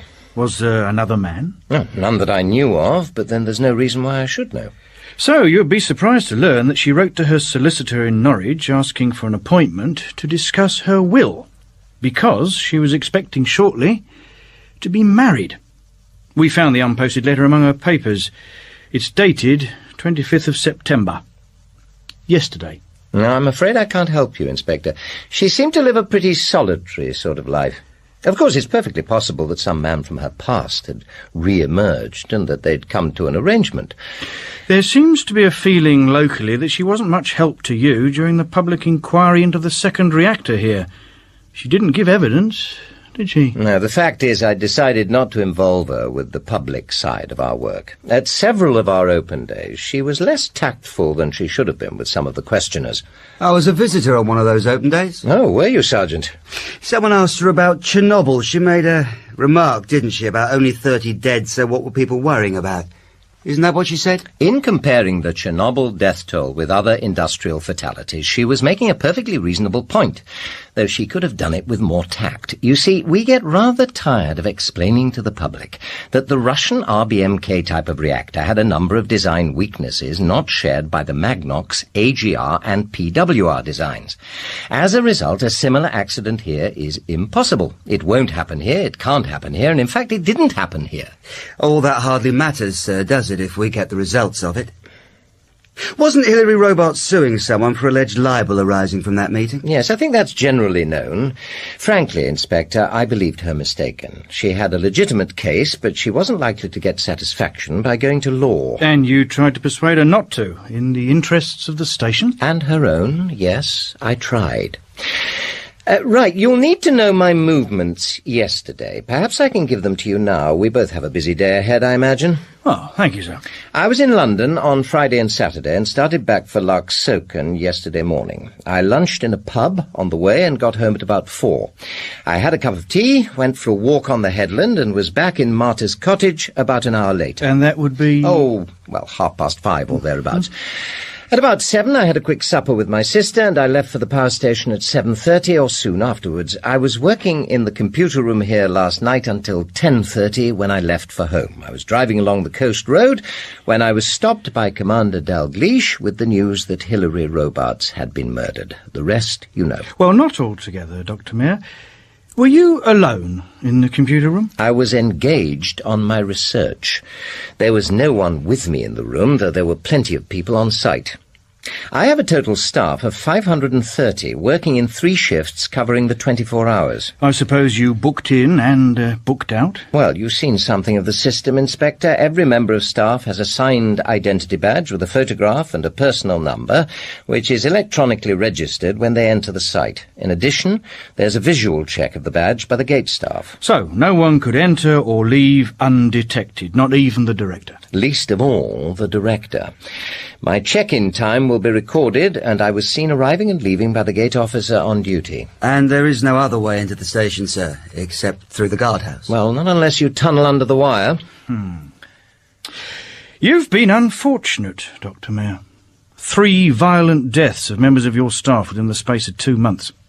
First, Dr. Gledhill's suicide, then Christine Baldwin's murder, and now Hilary Robarts. The verdict on Toby Gledhill was that he killed himself while the balance of his mind was disturbed. Was the balance of his mind disturbed, sir? He was working with you here on the research side, wasn't he? I have no way of knowing the state of his mind, Sergeant. What I'm sure of is that he killed himself and that he did it unaided. No doubt, at the time, he felt he had sufficient reason. Christine Baldwin's body was found by one of your staff, wasn't it? Miles Lessingham. He told us he was on his way to have dinner with you and Miss Mayer. I suppose he gave you all a graphic description of his experience? Well, natural, I'd say. Difficult thing to keep to yourself. Well, virtually impossible among friends. Which he was, of course. All friends together. So you got all the gory details fresh from the scene, including the ones he'd been specifically told to keep to himself. Now, who was at Martyr's Cottage when Mr. Lessingham arrived? Oh, my sister Alice and I, of course. Hilary Robarts. Mrs. Dennison, that's Meg Dennison, the housekeeper from the old rectory. And Commander Adam Dalgliesh. Oh, and the Blaney child. Teresa, I think she's called. She was helping my sister with the meal. Right, well, thank you, sir. Look, Inspector. I suppose there's no doubt about poor Christine Baldwin. She was murdered by the Whistler. No doubt at all, sir. Her hair was found with that of the other victims when he killed himself. Then isn't it fairly plain what happened last night? Surely this is what your people call a copycat murder. Oh, quite right, sir. And all those gory details were correct. Very clever. Very convincing indeed. If the Whistler had been alive to commit it. Just two differences, though. This murderer knew his victim. And this murderer is sane. Hello, Caroline. What's all this about? We've got the police on the premises. Chief Inspector Rickards and his sidekick. Do you think he'll want to interview all of us? Well, anyone who knew Hillary. And that includes us, doesn't it, Jonathan? Well, yes, I suppose so. That's what I wanted to talk about. He's in with God Almighty at the moment. I'll have to get back before too long. I might be next on the list. Well? When he sees me, I propose telling him that you and I spent the whole of last evening together, from 6 o'clock till about 10:30. But Caroline... Shh. Obviously I need you to back me up. And it depends, of course, on whether anyone could disprove it. That's what we have to discuss. But we weren't. You're asking me to lie. Caroline, this is a murder investigation. It's terribly dangerous to lie to the police. They always find out. On Friday, you told me that your parents were going to spend Sunday night in Ipswich. I'll be all alone, Caroline. We'd have the flat to ourselves. You could come over. Oh, Caroline, I do love you. You will come, won't you, darling? Oh, I'd love to, Jonathan. You know I would. But I've got something I must do on Sunday. But I need you, Caroline. Don't you want to be with me? Look, what's just happened doesn't mean that we have to spend every second of our time together. I've told you that I love you. God knows I've shown it. Don't you believe me? Of course I do. Then just accept that I can't be with you on Sunday night. There'll be other times. Lots of them. Okay? Okay. Did your parents go to Ipswich? Yes, they went. So you were alone in the flat yesterday evening? Well, were you or weren't you? If anyone called or phoned, then obviously I've got to think of something else. No one called. I was on my own until after lunch. Then I went for a drive. What time did you get back? Did anyone see you garaging the car? Did you meet anyone when you got home? And what about the lights from the windows? I left the lights on. We always do when the flat's empty. Mother thinks it's safer. And I didn't get back till after dark. I wanted to be alone, to think about us. I drove to Blakeney and I walked on the marshes. I wasn't home till 11:15. Did you meet anyone on your walk? Only in the distance. I don't think they could recognise me, even if they knew me. Where did you eat? I didn't. Not till I got home. Well, that's all right then. We're safe. And no one spied on me in the bungalow. And no one would ring or call. No one ever does. Oh, I don't think I can do it, Caroline. I really don't. Not convincingly. This Chief Inspector Rickards, he'll know I'm lying. I'll look guilty, embarrassed. He'll expect you to be embarrassed. You'll be telling him that we spent the evening alone making love. And of course you'll look guilty.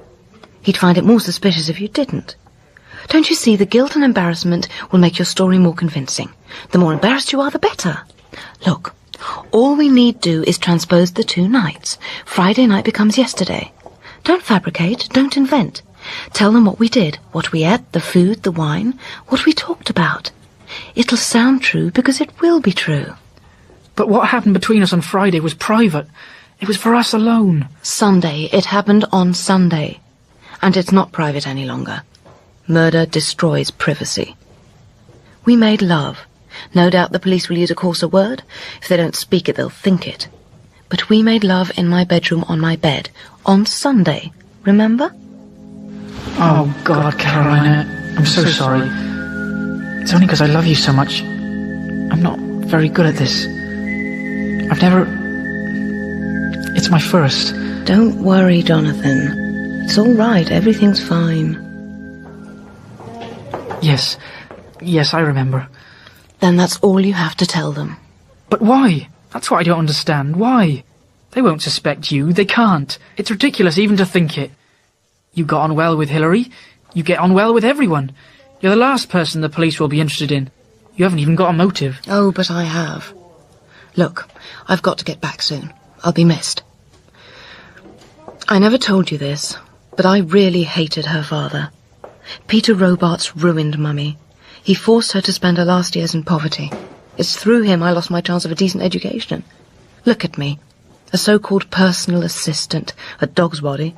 And that's all I'll ever amount to. You could be anything you chose. Not without an education. Mummy trusted Peter Robarts. She put every penny she had, every penny Daddy left, into his plastics company. I've hated him all my life. Once the police discover that, I'll get no peace. But they can't see what Hilary's father did to your mother as a motive for murder. It's absurd. It was so long ago. The motive for killing another human being is often absurd. People kill for the strangest reasons. But if I can produce an alibi, that will be the end of the matter. They'll leave us alone, both of us. We only need say that we were together, and there will be an end of it. I really must go. You will back me up, won't you? Oh, Caroline... All right. I'm asking too much. I know how you feel about the truth, honesty, your Boy Scout Christianity. We all need our self-esteem. I suppose yours is knowing you're morally better than the rest of us. But aren't you being a bit of a hypocrite? You say you love me, but you won't lie for me. It's not an important lie. It won't hurt anybody. But you can't do it. It's against your religion. It's not that. Your precious religion didn't stop you going to bed with me, did it? I thought Christians were supposed to be too pure for casual fornication. Oh, Caroline. All right, let it go. I'm asking too much. I'm not better. I'm not. And you could never ask too much. If it's important to you, of course I'll do it. There's no danger. We're both innocent, we know that. And what we tell the police could so easily have been true. Look, I simply must get back to the office now. I'll be in touch, but we'd better not see each other tonight. I rang you last night. You... Did you? While I was driving around, thinking. I stopped at a phone box and telephoned. You weren't in. What time was that? About 20 to 10. Perhaps a little later. All right. You might as well know. I was on the headland last night. The headland? Why? I took Remus for a run. I left the car just outside the village and walked as far as the ruined abbey. I suppose I was there just after 10. You were there? Shh!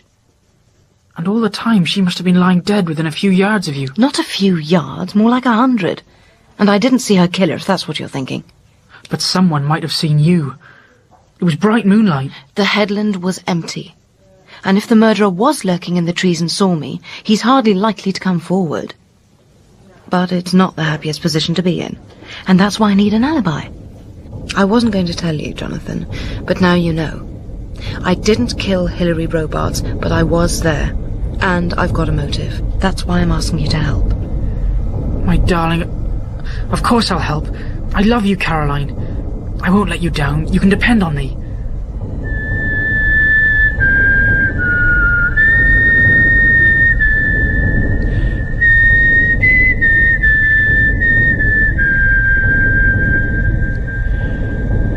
In Episode 3 of Devices and Desires by P.D. James, dramatised by Neville Teller, Robin Ellis played Adam Dalgliesh, Paul Shelley was Alex Mayer, Bruce Alexander, Rickards, Susannah Doyle, Hilary, Dermot Crowley, Blaney, Kate Wilton, Teresa, Amita Deary, Caroline Amphlett, Vaughan Sivelle, Jonathan, John Baddeley, Jago, and Jonathan Taffler played Sergeant Oliphant. Devices and Desires was directed by Matthew Walters as a Ladbroke radio production for BBC Radio 4. I wasn't going to tell you, Jonathan, but now you know. I didn't kill Hilary Robarts, but I was there. And I've got a motive. That's why I'm asking you to help. My darling, of course I'll help. I love you, Caroline. I won't let you down. You can depend on me. Devices and Desires by P.D. James, dramatised in 6 episodes by Neville Teller, with Robin Ellis as Adam Dalgliesh. Episode 4.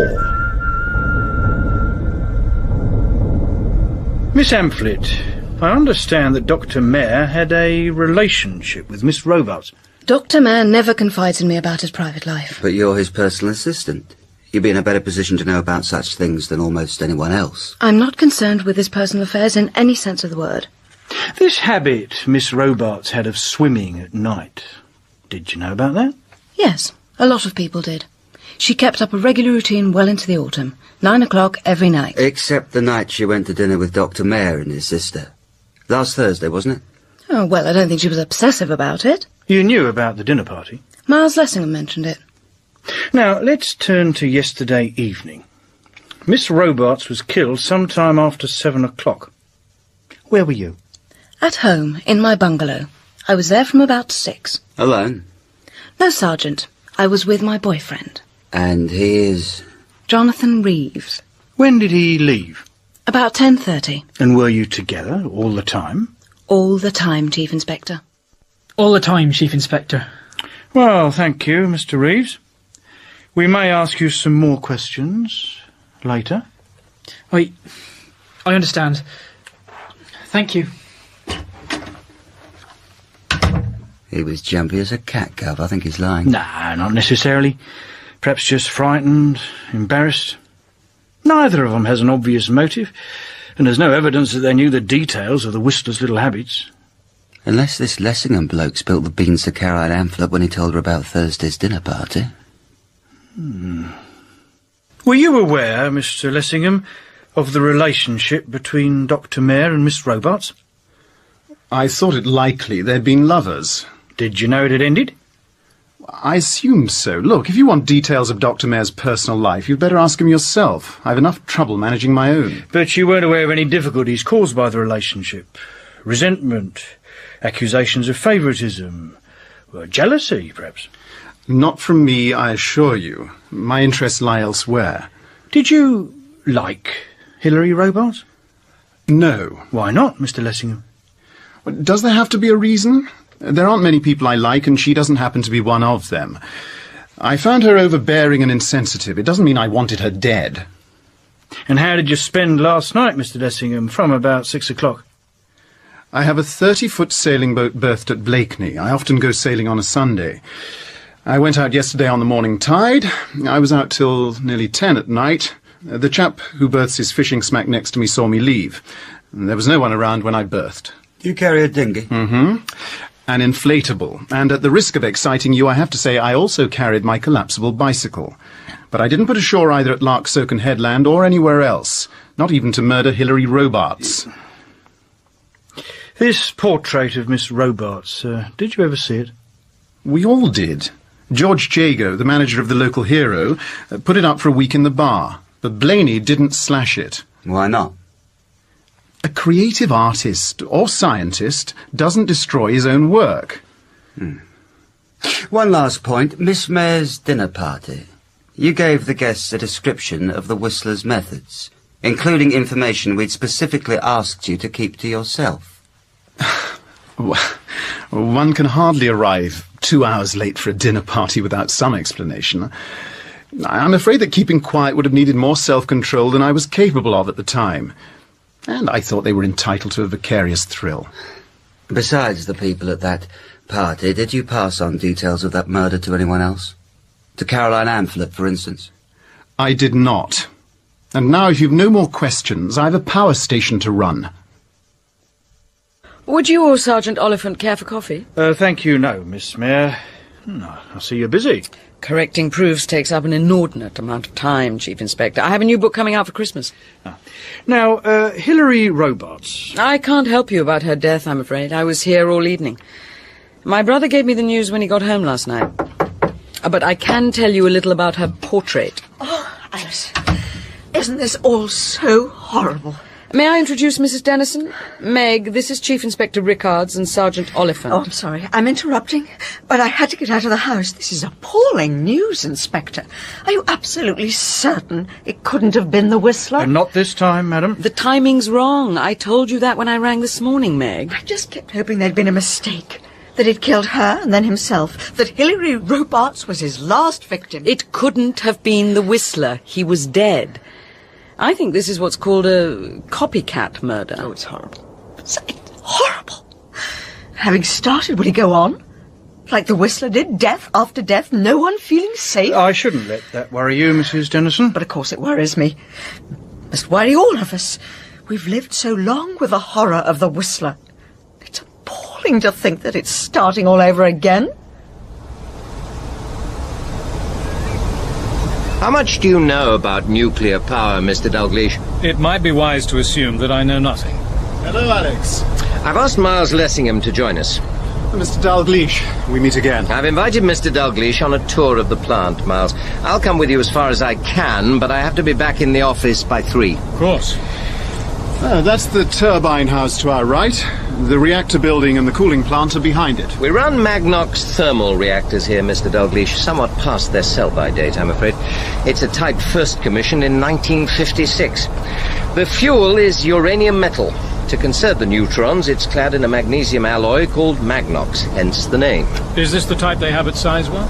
One of them. They've also got one of the new generation pressurized water reactors, the PWR. Now that's what we're in line for in due course. We're planning to run the 2 types in tandem for a bit and then change over entirely. It was an extraordinary couple of hours. Garbed in protective clothing, we stood in the great turbine hall, ears pulsating, while Mayer produced his facts and figures about pressures, voltages and braking capacity. We looked down to where the spent elements lay like sinister fishes underwater in the fuel cooling pond. By the time we reached the reactor house, Mayer had left us. I stood alone with Miles Lessingham on a high walkway, looking down at the black charge floors of the 2 reactors. Remembering Toby Gledhill, I glanced at Lessingham. His face was white and taut. Shock is an odd phenomenon, Mr. Dalgliesh. For weeks afterwards, I dreamt of watching Toby fall, then suddenly the dream stopped. I thought I'd be able to look down at the reactor charge floor and put the image out of my mind. Well, I can, most of the time, but sometimes, like now, I can see him lying there so clearly it could be real. I got to him first, you know. Oh, I knew he was dead. He looked very small, disjointed, a rag doll. All I was aware of was that ridiculous symbol of a yellow bee on the heel of his trainers. Christ, was I glad to get rid of those bloody things. Look, Alice, perhaps you'd rather I went. I'll get back to the rectory. Nonsense, Meg. Help yourself to coffee. You may as well stay and hear what happened last night. You've no objections, I take it, Chief Inspector? Oh, not at all. You said you were here all evening. That's right, Sergeant. From 5:30. My brother arrived back from London at around tea time. He went for a walk, had a light meal, and left for the power station at about 7:30. I settled down to work on my proofs. I switched on the answer phone so as not to be disturbed. And you didn't leave the cottage for any purpose? Not until 9:30. Let me tell you the story in sequence.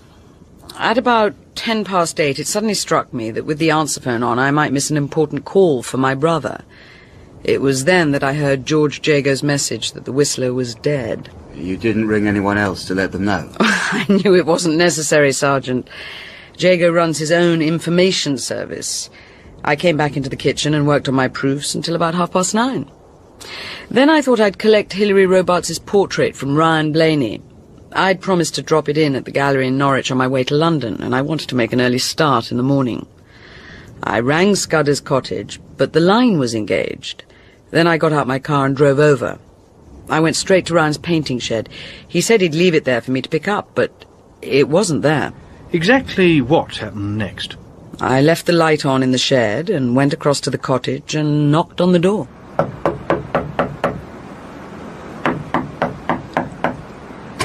Who's that? What do you want? Mr. Blaney, it's Alice Mayer. I've come to pick up your portrait. Well, what's stopping you? It's in the shed. That's the point, Mr. Blaney. It isn't. Of course it's there. I assure you, it isn't. Left of the door, wrapped in brown paper. Did it myself. Come on, I'll show you.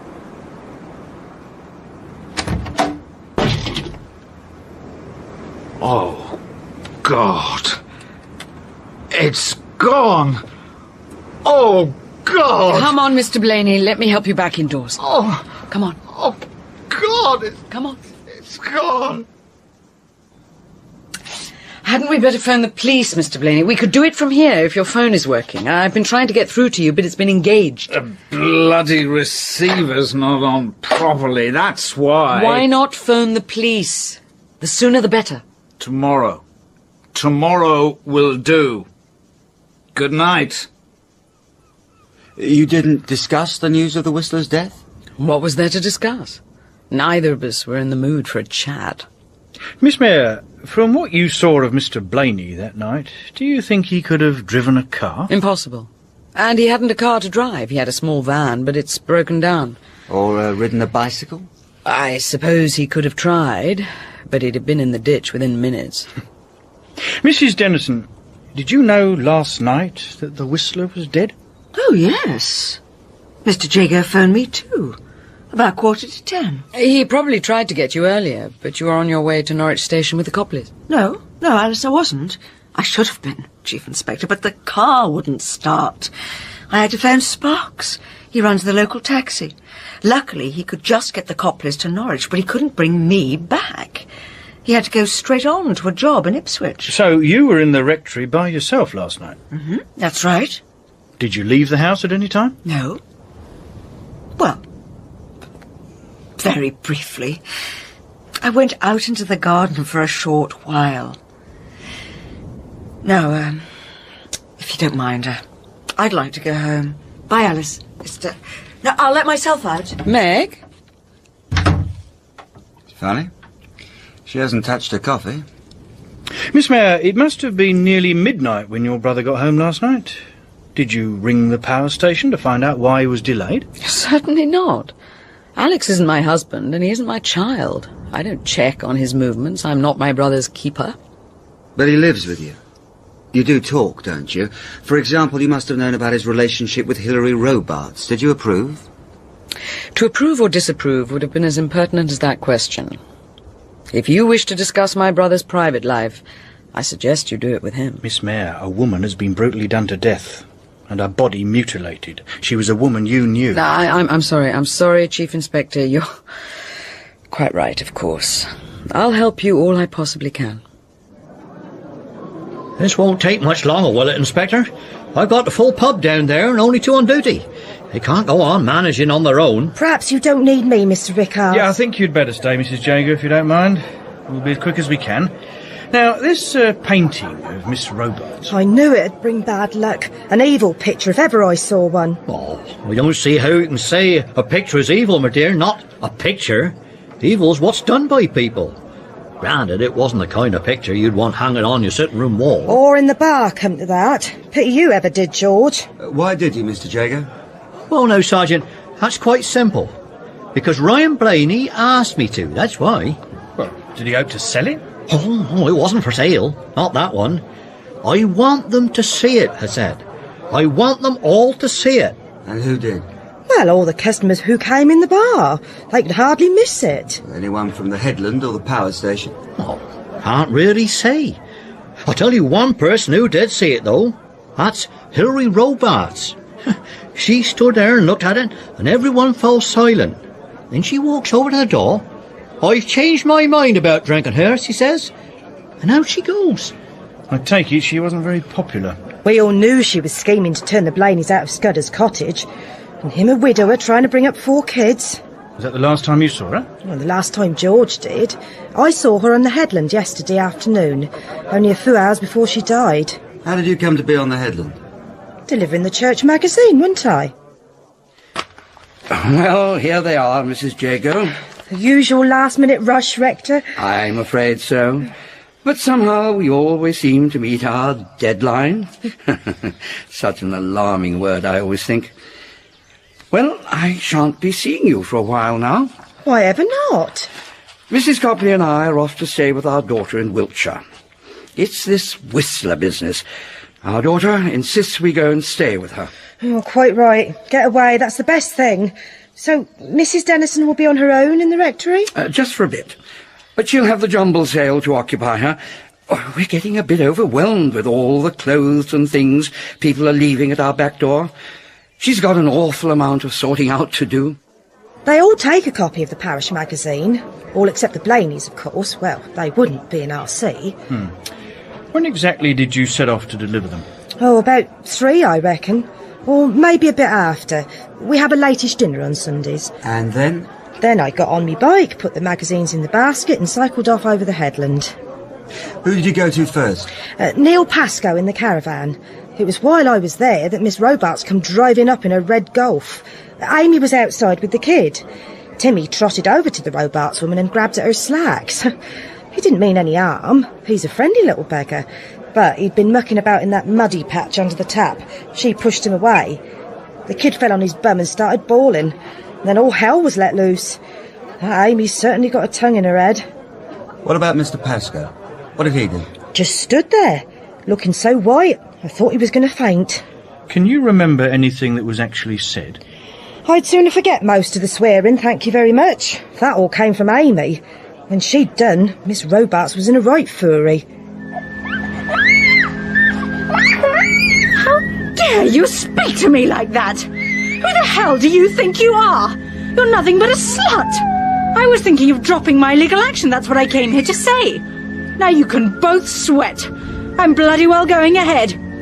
You, Pascoe, you'll stand up in court and be made to pay. God, you'll pay. And I hope it ruins you both. You and your damned whore. Then into her car she gets and roars away. I did my best to cheer up poor old Neil. I told him she was a vicious, evil-minded bitch and that one day someone would do her in. Doreen. Not wrong, was I? Oh, I'm not supposed to, Mr. Reeves. Couldn't you come back when Mrs. Simpson's here? It's only her birthday, I want. I know it's soon. Just imagine what she'd feel like if I forgot. I don't know. No one will ever know how I found out. Old Simpson would murder me. I mean, personnel records. Oh, go on, Cheryl. It won't take a second. Keep a lookout. I've got to do this combination lock. Oh, I always get it wrong when I hurry. Just a mo. Here we are. We've got to be quick. Pamphlets. Here it is. Oi, give that back. Just a minute. Name, place of birth, father, mother, home address. Where's birthday? There, the 14th of October. Now quick, let me get this back in the safe. It's a good thing you checked. What do you do to celebrate? If the weather stays good, you could always have a picnic on the boat. What boat, Shirley? We don't have a boat. Well, Caroline does. She bought Mr. Hoskins' old cabin cruiser. I know because my Uncle Ted saw the ad in the post office window in Lidset. But when he rang, Mr. Hoskins said it had been sold to Miss Amplet from Larksoken. Good God. When was all this? 3 weeks ago. She must be keeping it a surprise.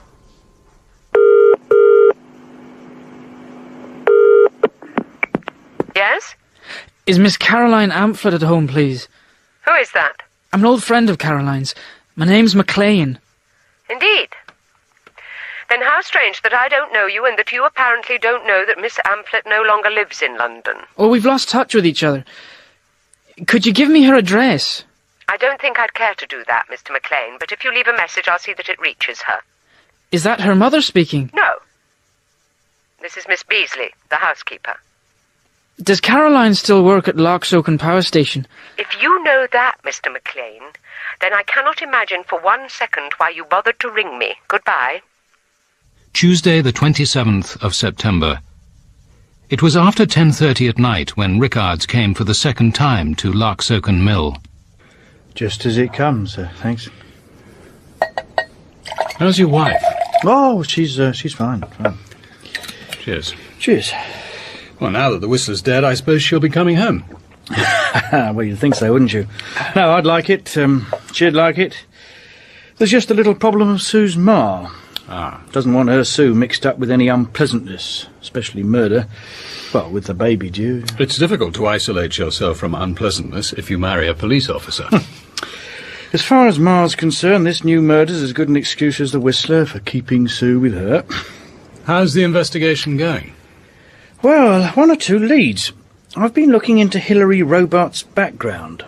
Her dad was Peter Robarts. You remember him? Financial scandal, wasn't it? He made a quick fortune in plastics, lost it just as fast. Women, gambling, high living. He was lucky not to end up inside. The fraud squad were within days of making an arrest when he had his heart attack. So she must have had a hard time. Daddy's little girl one day, nothing too good, and then near disgrace and poverty.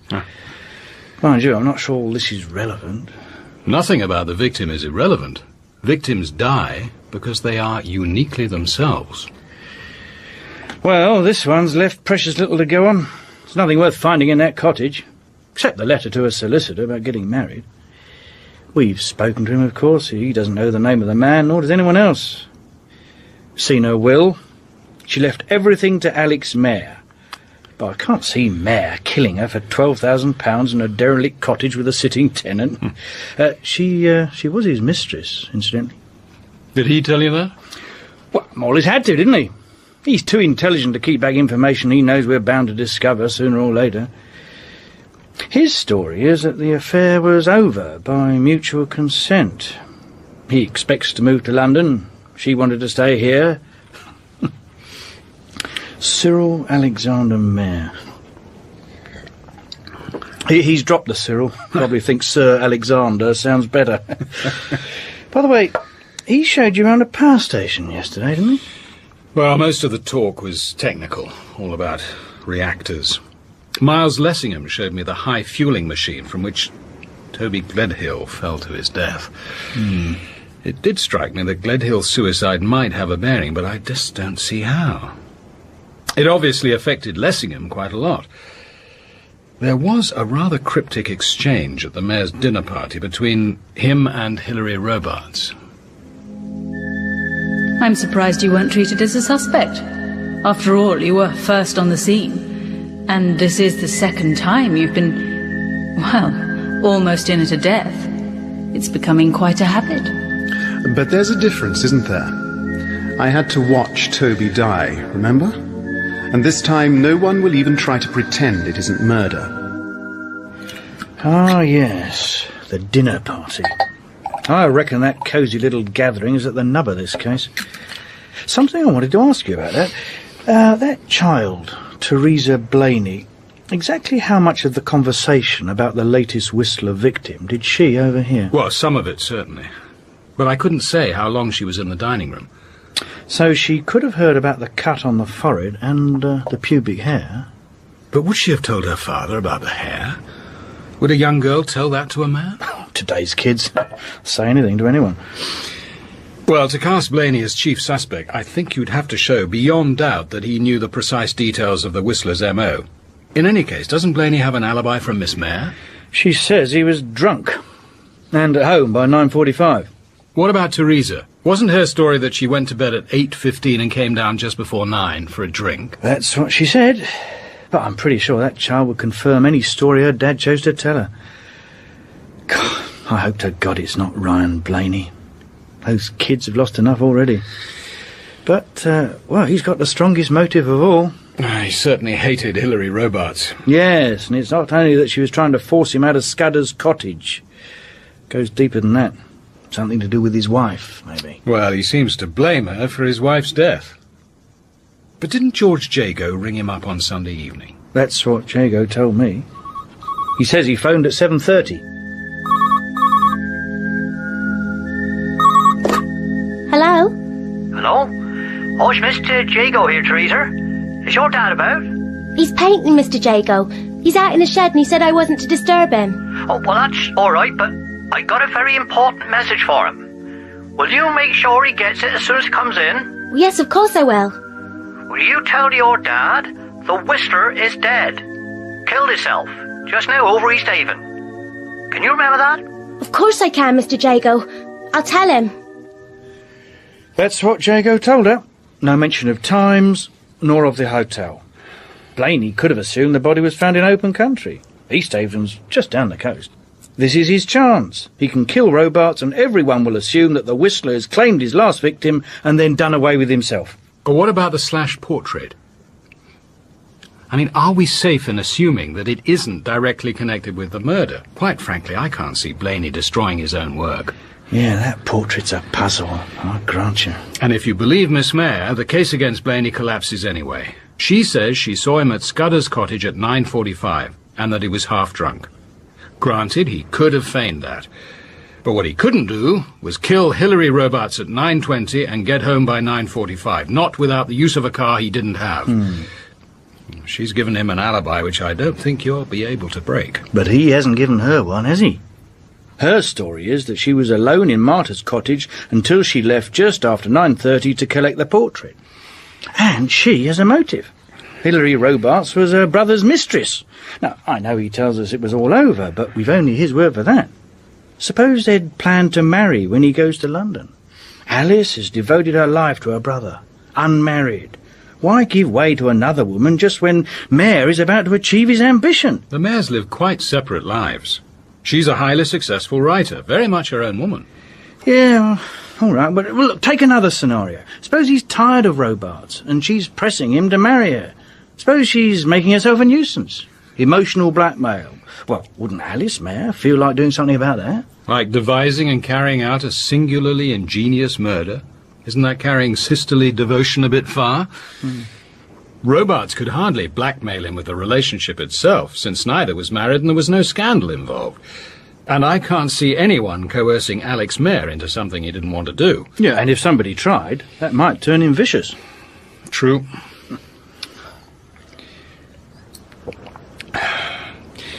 What about that couple at the caravan? Well, the girl, Amy Cam, says Pascoe was out earlier in the evening but got back to the caravan by 9. Neil Pascoe's certainly got a motive. If Hilary Robarts had gone ahead with her libel action, it would have ruined him. And it's in Cam's interest to support his alibi. She's got herself very cosily fixed up with a kid in that caravan. Excuse me. Larksoken Mill. Oliphant, for you. Oh. Yeah, what is it? Thank you, Sergeant. Yep, good night. That footprint at the scene, it's been confirmed. It was the sole of a Bumble trainer, right foot, size 10. Bumbles are unique. They've got a yellow bee on each heel. You must have seen them. Well, as a matter of fact, I have seen one, and quite recently.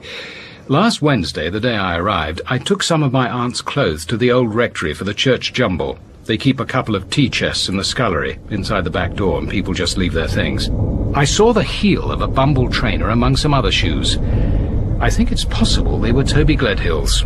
Lessingham told me that Toby was wearing Bumbles when he killed himself.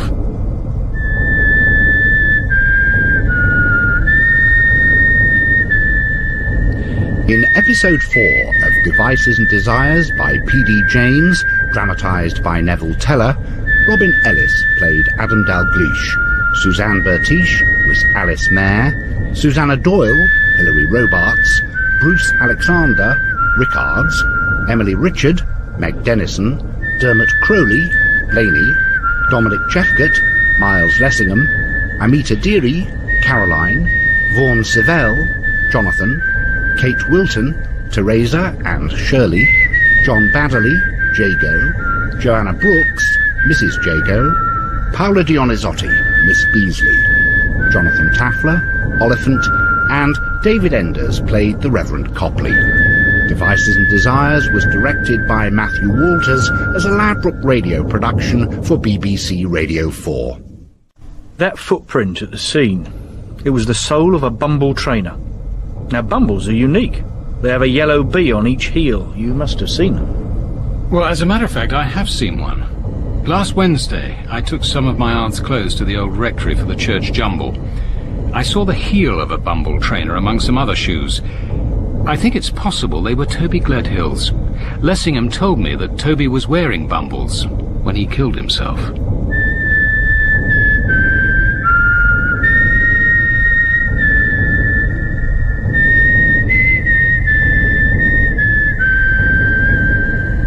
Devices and Desires by P.D. James, dramatised in 6 episodes by Neville Teller, with Robin Ellis as Adam Dalgliesh. Episode 5. We're looking for a particular pair of trainers, Mrs. Dennison, which we believe might be in your jumble box. It's all out here. I leave the back door open all day so that people can just leave things without bothering to knock. Or help themselves without bothering to knock.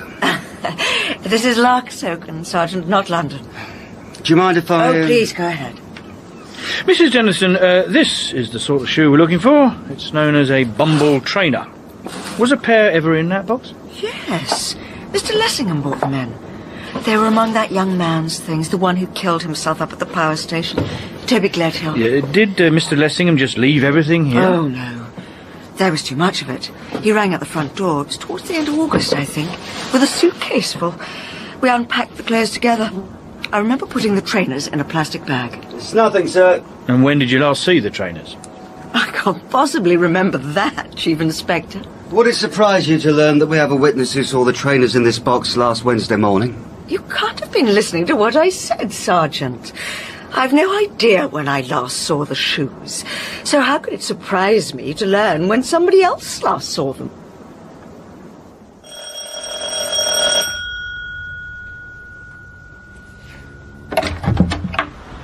Yes? Miss Beasley? That's who I am. Who are you? I'm sorry to trouble you. I'm a friend of Caroline's, Caroline Amphlett. I'm trying to trace her. I've come all the way from Nottingham. Nottingham? Good heavens. Well, you look harmless enough and appear to be unarmed. Are you harmless, Mr... Percival? Yes, yes. Well, you better come in.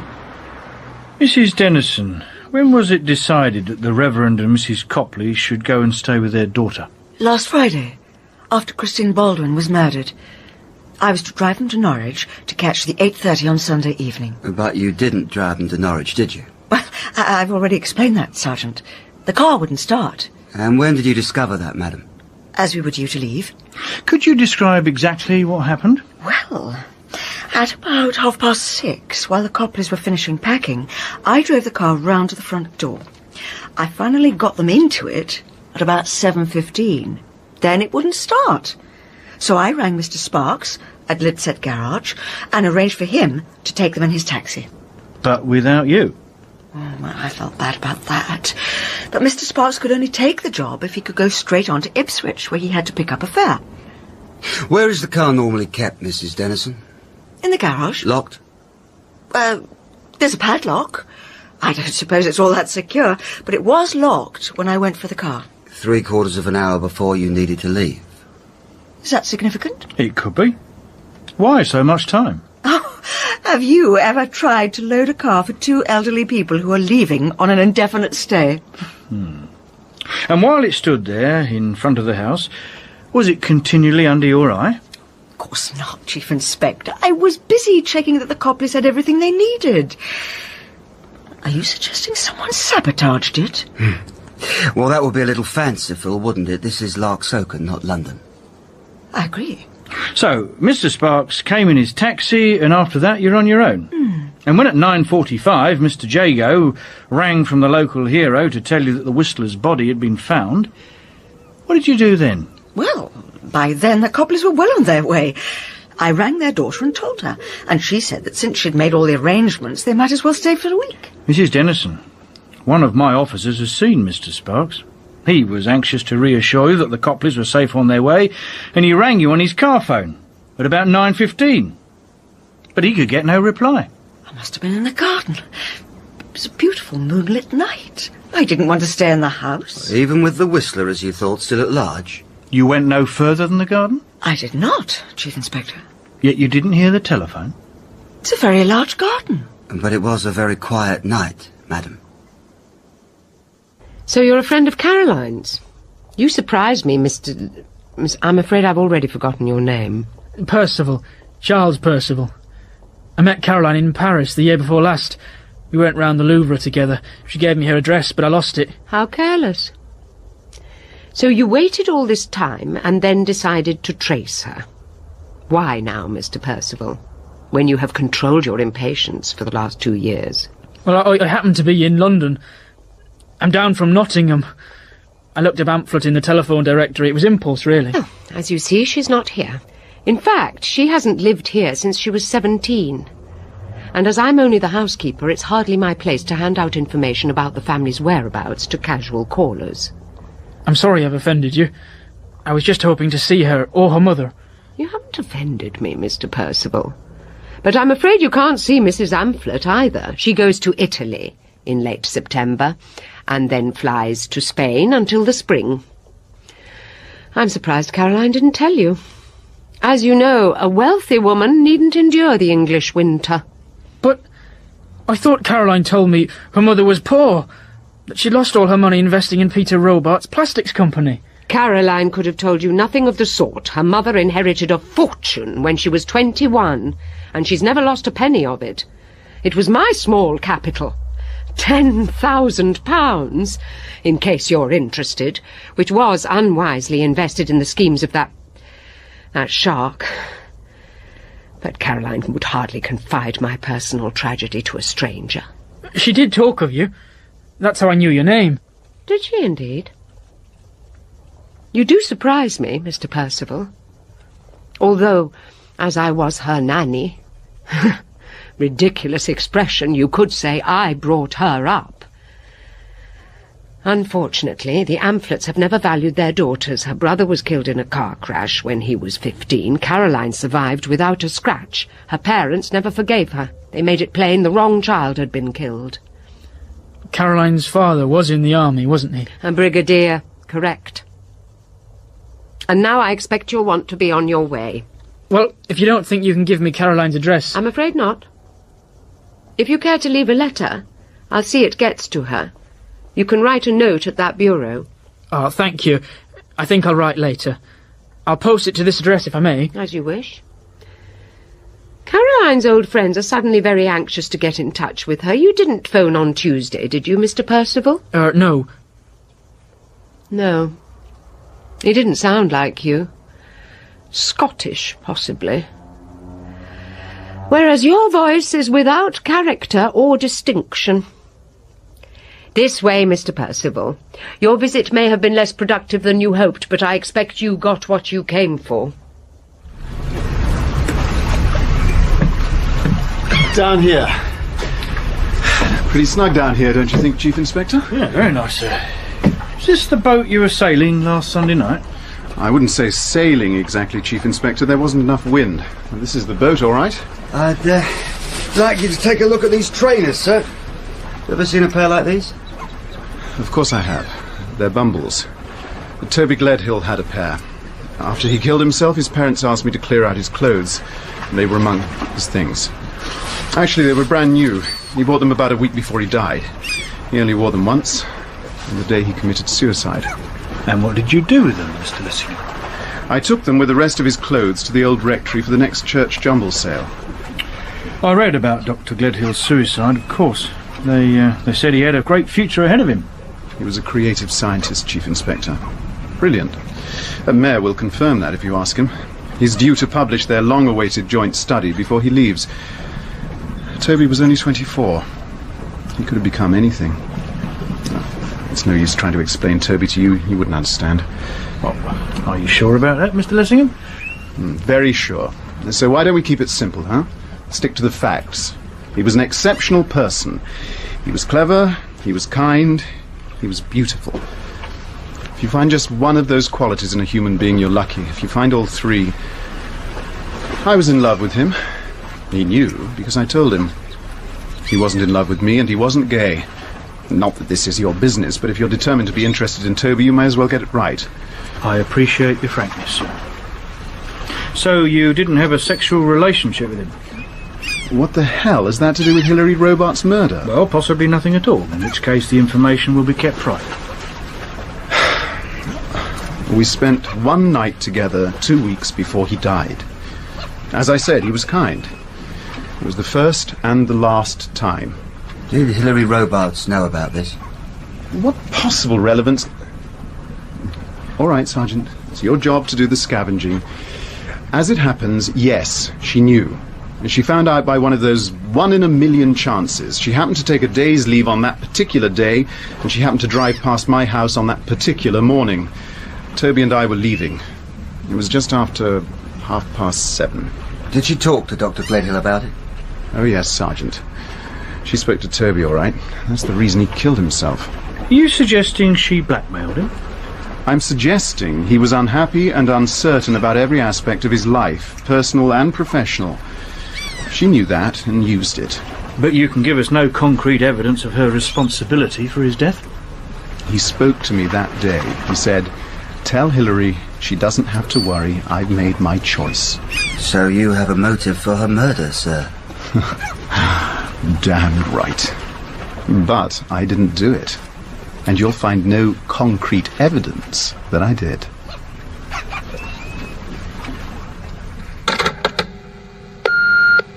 Carrie, darling, Nanny has something important to tell you. You won't like it, my sweet.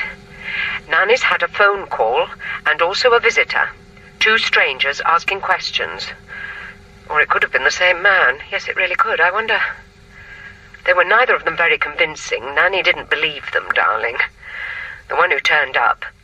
He was young and nervous.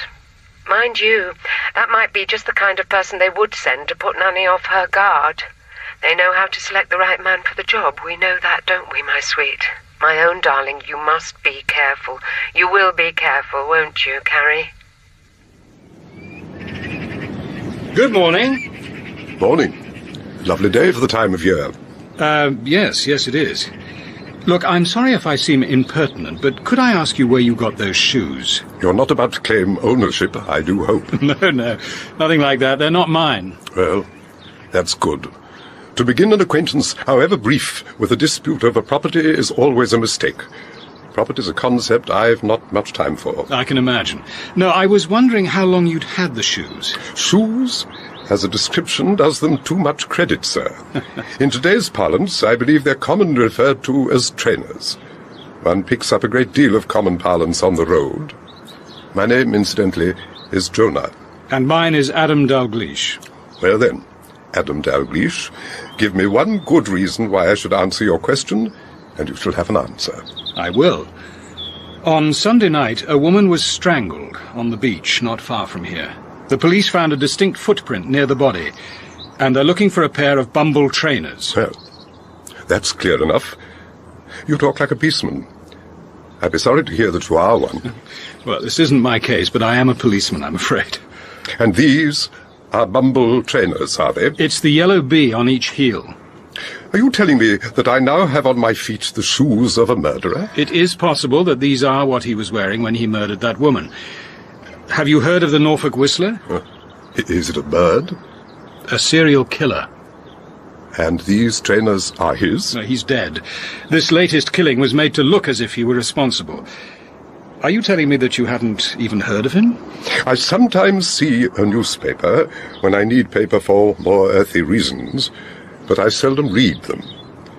They reinforce my conviction that the world is not for me.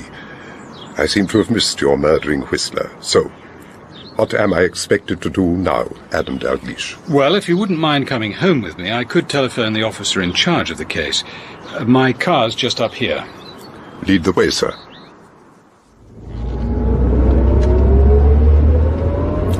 Very nice. You must be a very superior type of policeman. A commander in the Met. Ah, I'm impressed. If you care to exchange those trainers, I should be able to find a pair of my shoes to fit you. It's not really my business, but how did you come by the trainers? They were bestowed on me. Bestowed on you? Sometime on Sunday night. I'd arrived on the headland after dark, and I made my way to the usual night shelter near the cliff. A pillbox, I think it's called. I expect you know it. Well, I do know it. Not a very salubrious place to spend the night. I have known better. It has the advantage of privacy, and it's weatherproof. The slit faces the sea, so I can light a fire without fear of discovery. I usually visit once a year and stay a few days. Did you go there straight away? No. I always call at the old rectory first. The couple who live there are usually very obliging and let me fill up my water bottle. As it happens, there was no one at home. The lights were on downstairs, but no one answered the bell. What time would this be, do you remember? Well, the church clock showed 8:30 as I passed through the village, so it must have been about 9:15. What did you do then? I knew there was an outside tap close to the garage, so I took the liberty of filling my bottle without permission. Did you see a car?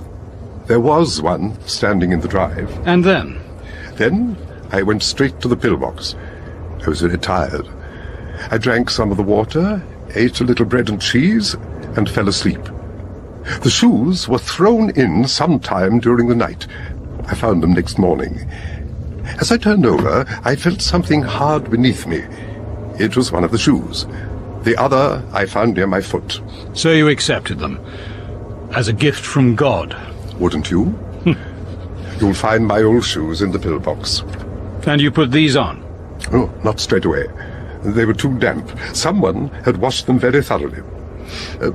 By the way, you ought to know what manner of man you are inviting under your roof. Well, I should certainly be interested to know something about you. You've heard of remittance men?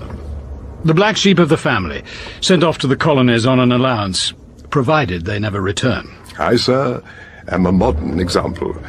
My brother, a prominent member of his local community, transfers £1,000 per annum from his bank account into mine, providing I never embarrass him by intruding on his presence. That must come in useful. He is indefatigable in good works, and you could say that I am among the recipients of his charity. He's been honoured by Her Majesty. An OBE merely, as yet, but he has hopes of higher things, I'm sure. And how long have you been living this life? Nearly 20 years now, sir. And I can honestly testify that a man who is free of all human desires except to eat, sleep, and walk, that man is truly free. And you really have no other desires? Drink? Women? If by women you mean sex, then the answer is no. I am escaping, sir, from drink and sex. Then you are on the run from something. I could argue that a man on the run is never entirely free. And I could ask you what you are escaping from on this lonely headland. If from the violence of your job, you have been singularly unlucky. And now that same violence has touched you. I'm sorry. A man who lives with nature is used to violence and is companionable with death. Nevertheless, it may prove to be an ill day for me when I met you, Adam Dalgliesh. But a good day for justice. Ah, justice. Is that the business you're in? Too late, I fear. This planet Earth is hurtling towards its destruction. A failed experiment. You think so? Ah. You smile. So this tramp is mad after all. I needn't take him seriously. No, my mind agrees with you, but my heart is more optimistic. At least I shall die as I have lived, in the nearest dry ditch. And wearing my shoes.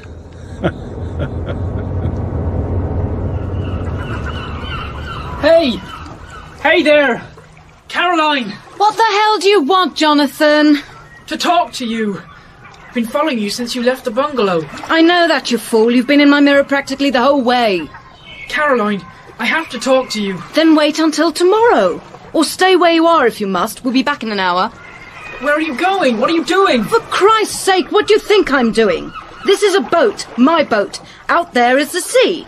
Amy and I are planning a short trip. Amy? Who's Amy? Hi. But it's nearly night, and it's getting foggy. So, it's dark and it's misty. Look, Jonathan, why don't you mind your own business and get off home to Mother? Caroline, please. I know you lied about your mother being ruined by Hilary's father. That wasn't true, any of it.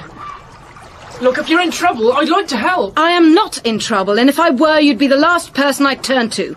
And take your hands off my boat.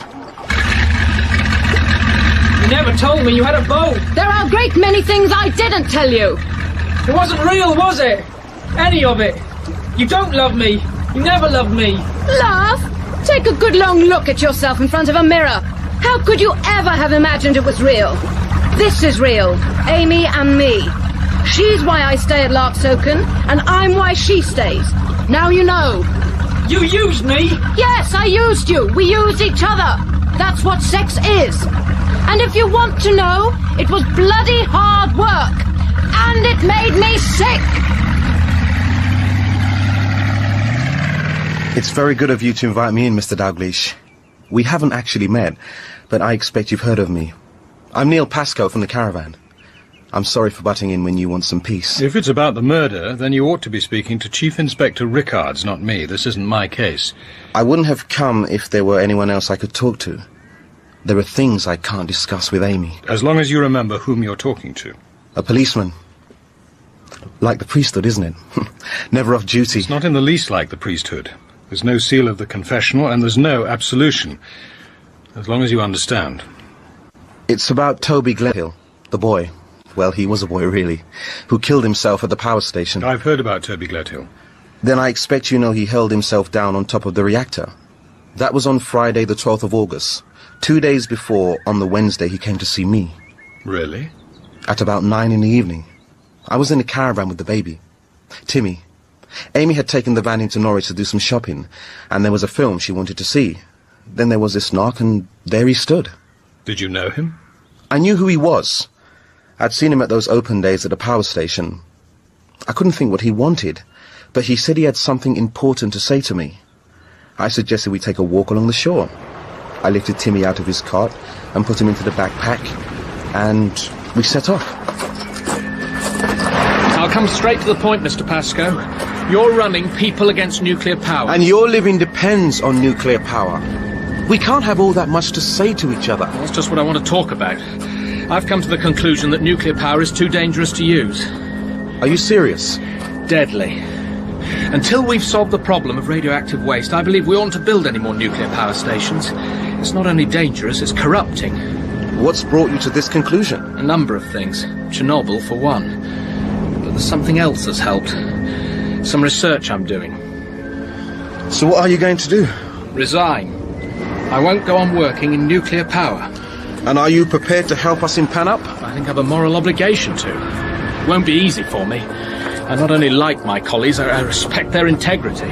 They believe in what they're doing. It's just that I can't go on sharing their beliefs. Have you spoken to anyone else at the station? Not yet. That's what I dread most. Good God! Look, isn't that Hillary? I didn't expect... To see me rise like Aphrodite from the waves? She came slowly up the beach towards us. We were mesmerized.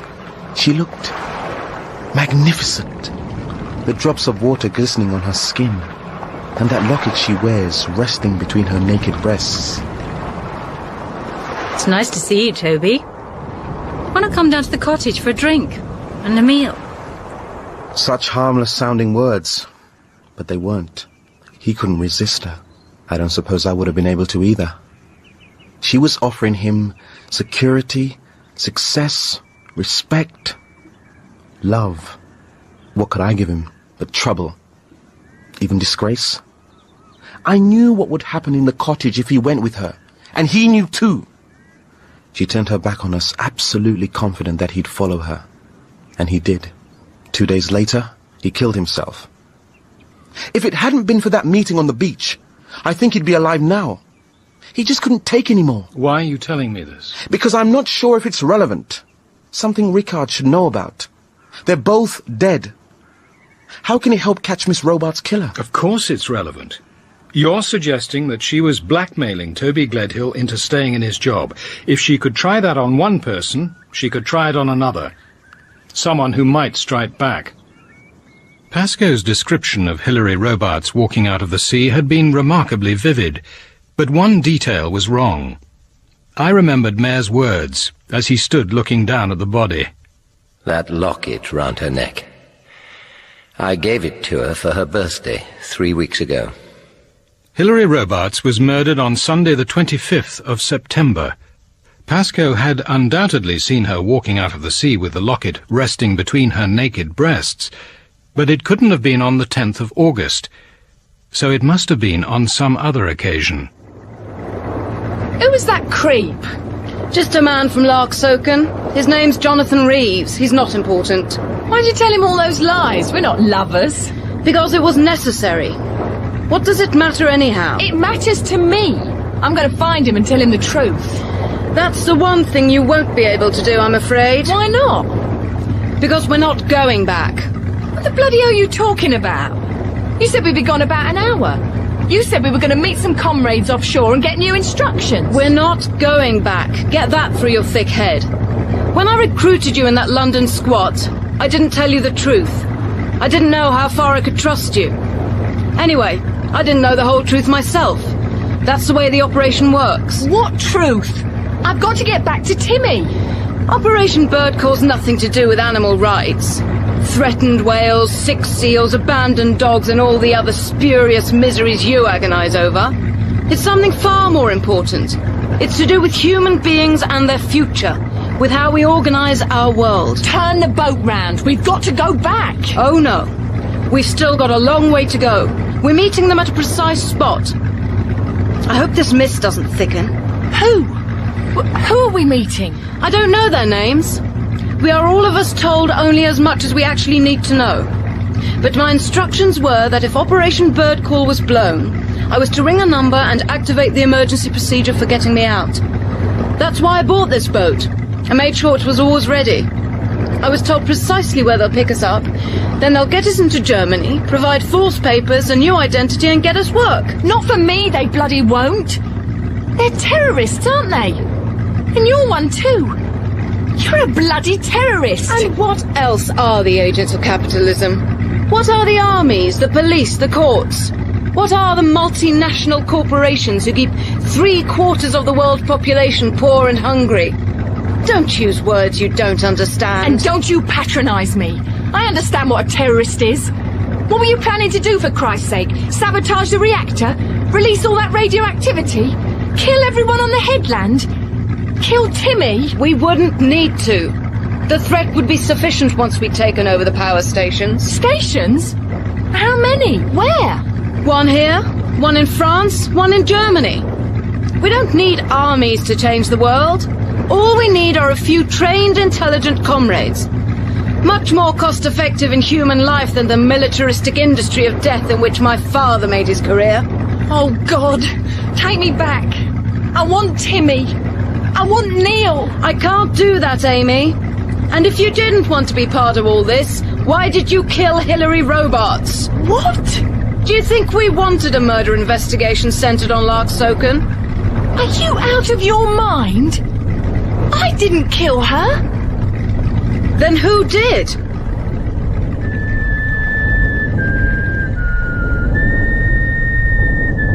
In episode 5 of Devices and Desires by P.D. James, dramatised by Neville Teller, Robin Ellis played Adam Dalgliesh. Bruce Alexander was Rickards, Susannah Doyle, Hilary, Amita Deary, Caroline, Vaughan Sivelle, Jonathan, Paola Dionizotti, Miss Beasley, Jonathan Taffler, Sergeant Oliphant, Emily Richard, Meg Dennison, Dominic Jephcott, Miles Lessingham, John Gower, Jonah, Will Johnson, Neil Pascoe, Sasha Paul, Amy, and Michael Grandage played Toby. Devices and Desires was directed by Matthew Walters as a Ladbroke radio production for BBC Radio 4.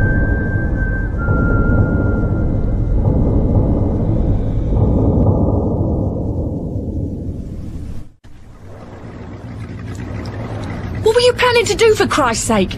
Sabotage the reactor? Kill everyone on the headland? We wouldn't need to. The threat would be sufficient. You've got to get me off this boat. I want Timmy. I want Neil. I can't do that, Amy. And if you didn't want to be part of all this, why did you kill Hilary Robarts? Are you out of your mind? I didn't kill her. Then who did?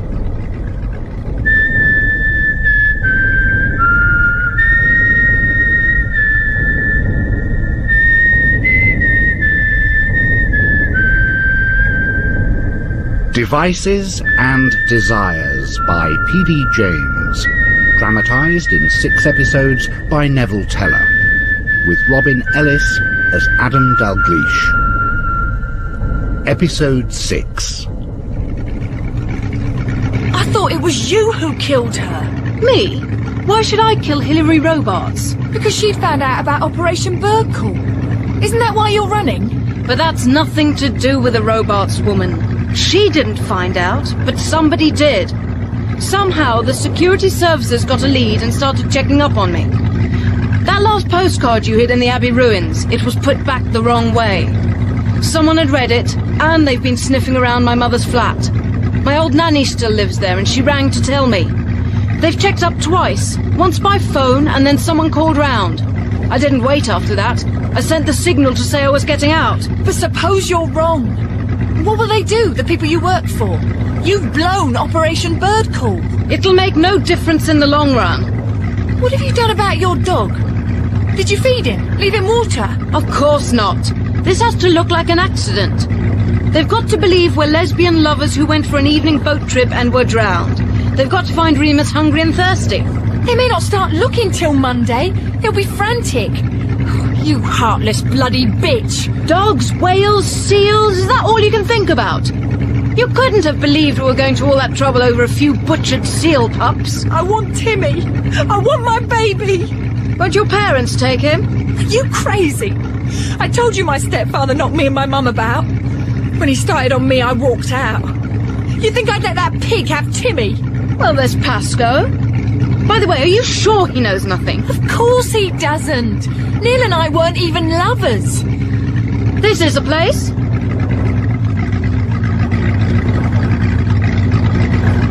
This is where they're going to meet us. We just have to circle here till they come. Caroline, look at me. No, properly. They're not going to put me ashore, are they? They're going to kill me. You know it. You brought me here to be killed. Don't be hysterical. They can't risk letting me go. I know too much. Caroline, you must help me. What you're saying is ludicrous. Is it? But it isn't only me. It's you too. Think about it, Caroline. They won't want you either. You were only useful to them while you worked at Larksoken. Now you're a liability, the same as me. What can you possibly do for them now that would make it worthwhile supporting you, setting you up with a new identity? And if MI5 are really onto you, you'll be a constant danger to them. A boating accident without bodies, who's going to believe that? No, the only way to put MI5 off the scent is for those bodies to be washed up on some beach somewhere. Caroline, can't you see? They need us both dead. Go back. It isn't too late. If they find us, we haven't enough power to outrun them. Our only chance is to put out the lights, lie silent, and hope they won't find us in the mist. Listen. Isn't that... Oh, God. Can't we get back to the harbour? There isn't time. It's more than 10 miles. They'd overtake us easily. The fog's our only chance. They've seen us! Caroline, help me! They're coming straight at us! Oh, my God! I'm sorry, Amy. I'm sorry! Timmy! Timmy!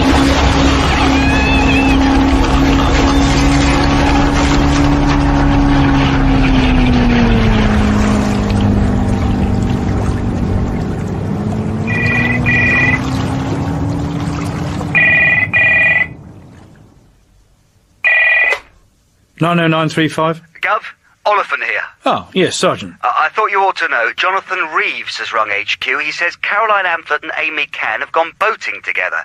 They've been gone 3 hours now, and the mist is getting thicker. Well, why ring the police? He should have got onto the Coast Guard. Yeah, I've done that, Gov, but that wasn't really why he phoned. He wanted to tell us that Amphlett lied. So did he. He and Amphlett didn't spend last Sunday evening together. She was on the headland. Reeves says they were having a lesbian affair. Well, I reckon they were in it together. Amphlett could have known how the Whistler operated from Mare, and Cam hated Robarts. It all adds up, sir. Pretty circumstantial. But we'll pull them both in first thing tomorrow, hear what I got to say. Oh, it's you. You'd better come in.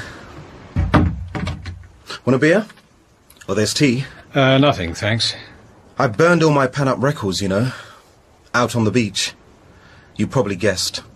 It was never any use. I was only using pan-up to pander to my own need to feel important. I'm going to burn everything. And then what? Oh, go to London and look for a job. What happened to Timmy? The local authorities took him. Place of safety order or something. A couple of social workers came for him yesterday. He didn't want to go.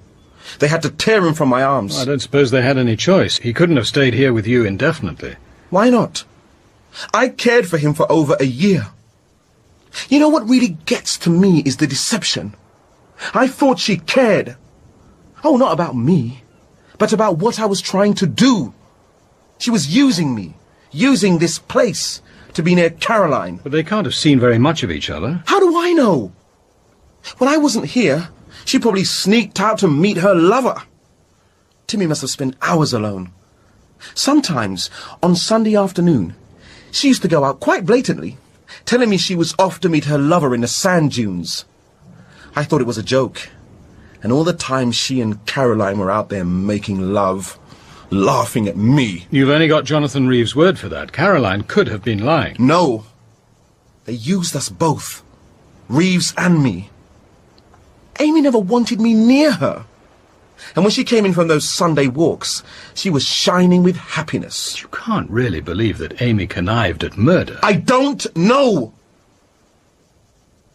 That's what I'm telling you. I never really knew her. And I'm in such a muddle. Anger at what she did to me, grief that she's dead.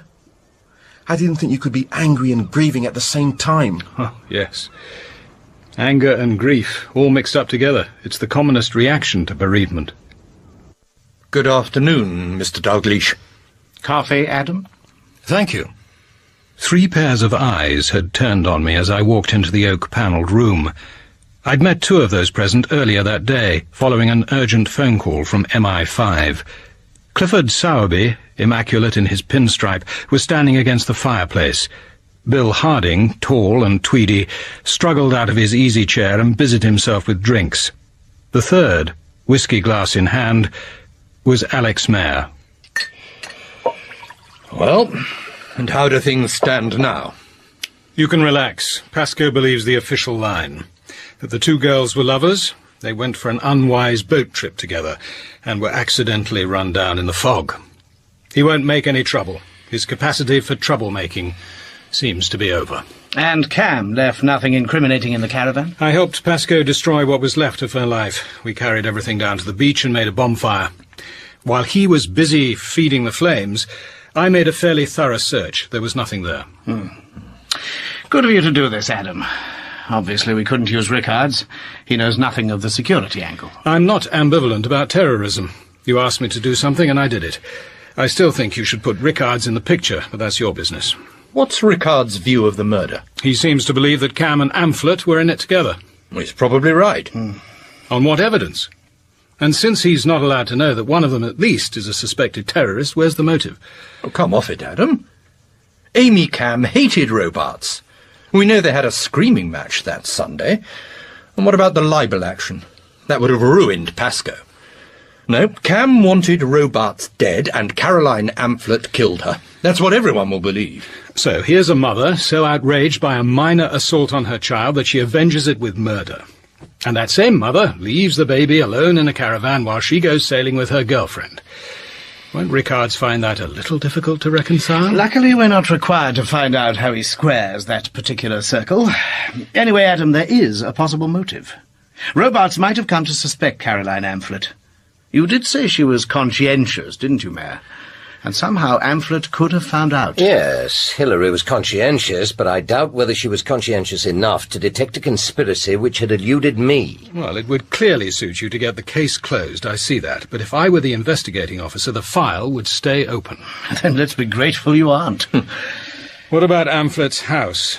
Did your people find anything there? Clean. No radio, no documents. If Amphlett did intend to do a bunk, she cleaned up efficiently before she left. OK, suppose she was getting out. Why was she in such a panic? If she'd killed Robarts and thought the police were getting close, that might explain it, but they weren't getting close. Their own side could have killed them both.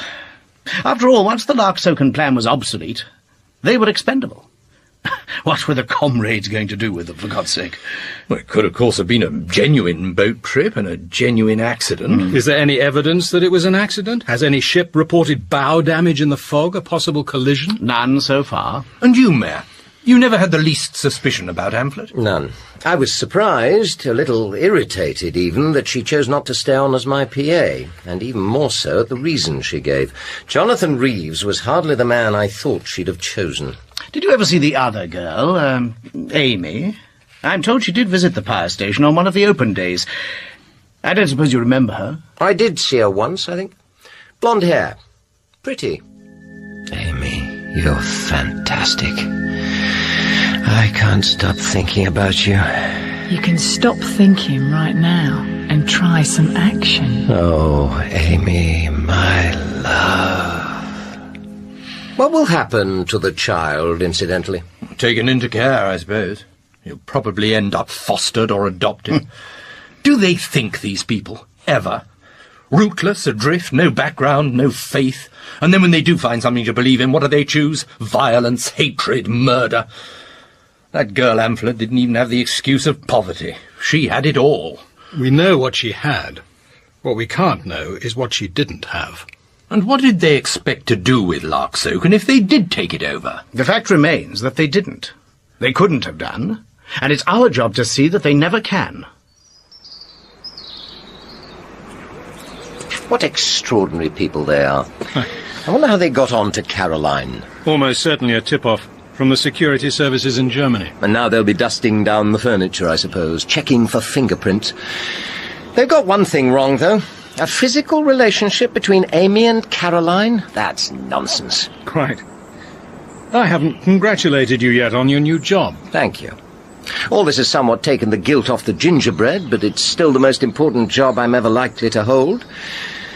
So you think we still have a killer alive on the headland? Don't you? Daddy? What is it, Teresa? Am I going to die? No, of course not. It's only appendicitis. Daddy, I want to see Father McKay. Tomorrow, after the operation. Now lie still, darling. I want him now, Daddy. There's something I have to tell him. Tomorrow, Teresa. Can I tell you? I have to tell someone now. Go on, then. That night, Miss Robarts died. I crept out to the Abbey ruins. I often went there. I used to go with Mummy. There were postcards stuck in the wall. I liked to read them. It doesn't matter, darling. You don't have to tell me. But I want to. Please, Daddy. I saw Miss Robarts running into the sea. Daddy, I was there. All right. There was someone else there, too. I saw her walking over the headland towards the sea. Her? It was Mrs. Dennison, Daddy. Meg Dennison. Come in. Oh, it's you, Meg. I wonder if I could talk to you privately for a few minutes, Mr. Copley. As a priest. Of course, my dear. Richter, if we're faced with a decision, a dilemma, how do we know what's right? Our conscience will tell us, if we will only listen. The still small voice, like the voice of God. Not like, Meg. Conscience is the voice of God. It's the voice of the Holy Spirit that dwells inside each one of us. Yes, but how can we be sure that what we're hearing isn't the expression of our own subconscious desires? The devices and desires of our own hearts? Mightn't our conscience be telling us what we most want to hear? All I can tell you is that I haven't found it so. Conscience has usually directed me against my own desires. But even if my conscience tells me what is right, suppose I cause harm, even danger, to someone else if I obey it. Meg, my dear, our responsibility should begin and end with doing what we know is right. The consequences we must leave to God. It's not in our power to control the results of what we do or decide not to do. That is to set ourselves up on a par with God. No, my dear, our task is to do what we believe to be right. Yes, I see. You've been very helpful. Now I know what to do.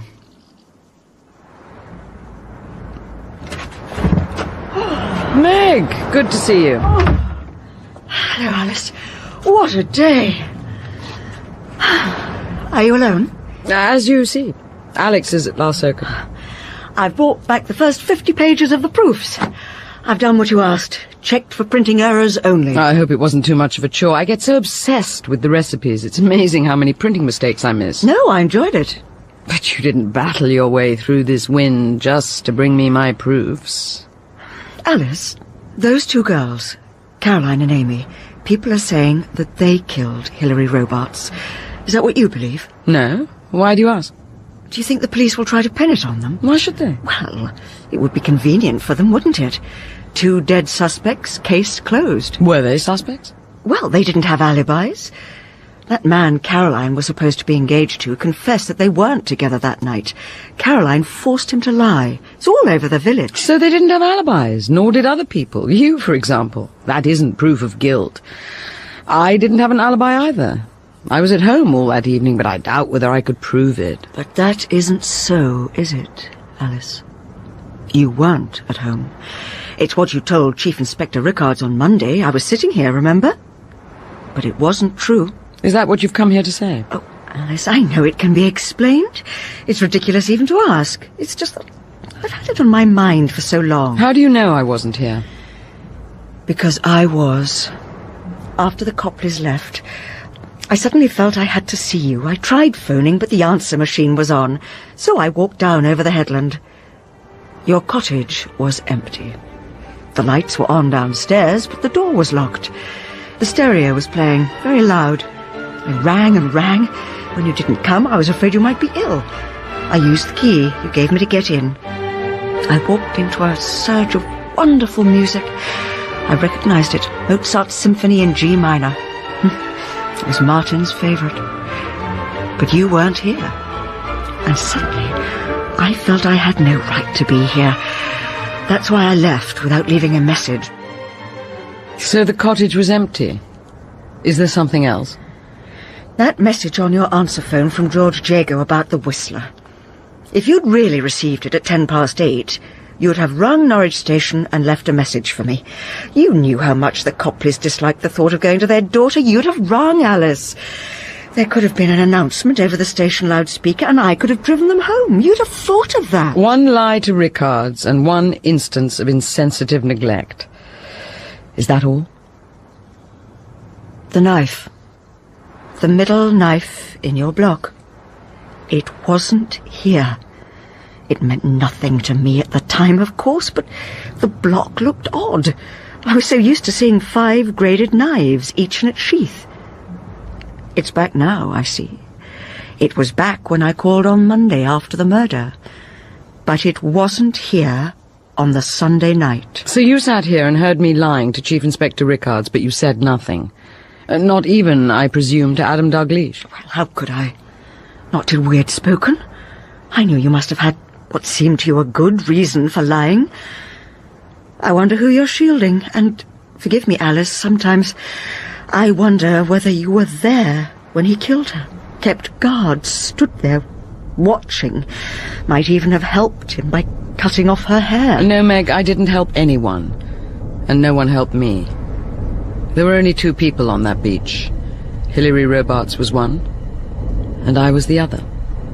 I planned it alone, and I did it alone. Alice, they were your hands. Your hands tightened the belt around her throat, cut off her hair, sliced that L into her forehead. She died very quickly, very easily. We should be lucky to go with so little pain. As for what followed, that didn't matter. Not to her, not even much to me. She was dead. It's what you do to the living that takes the strong emotions. Courage, hatred, love. Of course, you can't prove any of this. And the portrait? The smashed window? Was that you too? Of course. But why? Because it became necessary. While I was waiting for Hilary to come out of the sea, I glimpsed Teresa Blaney.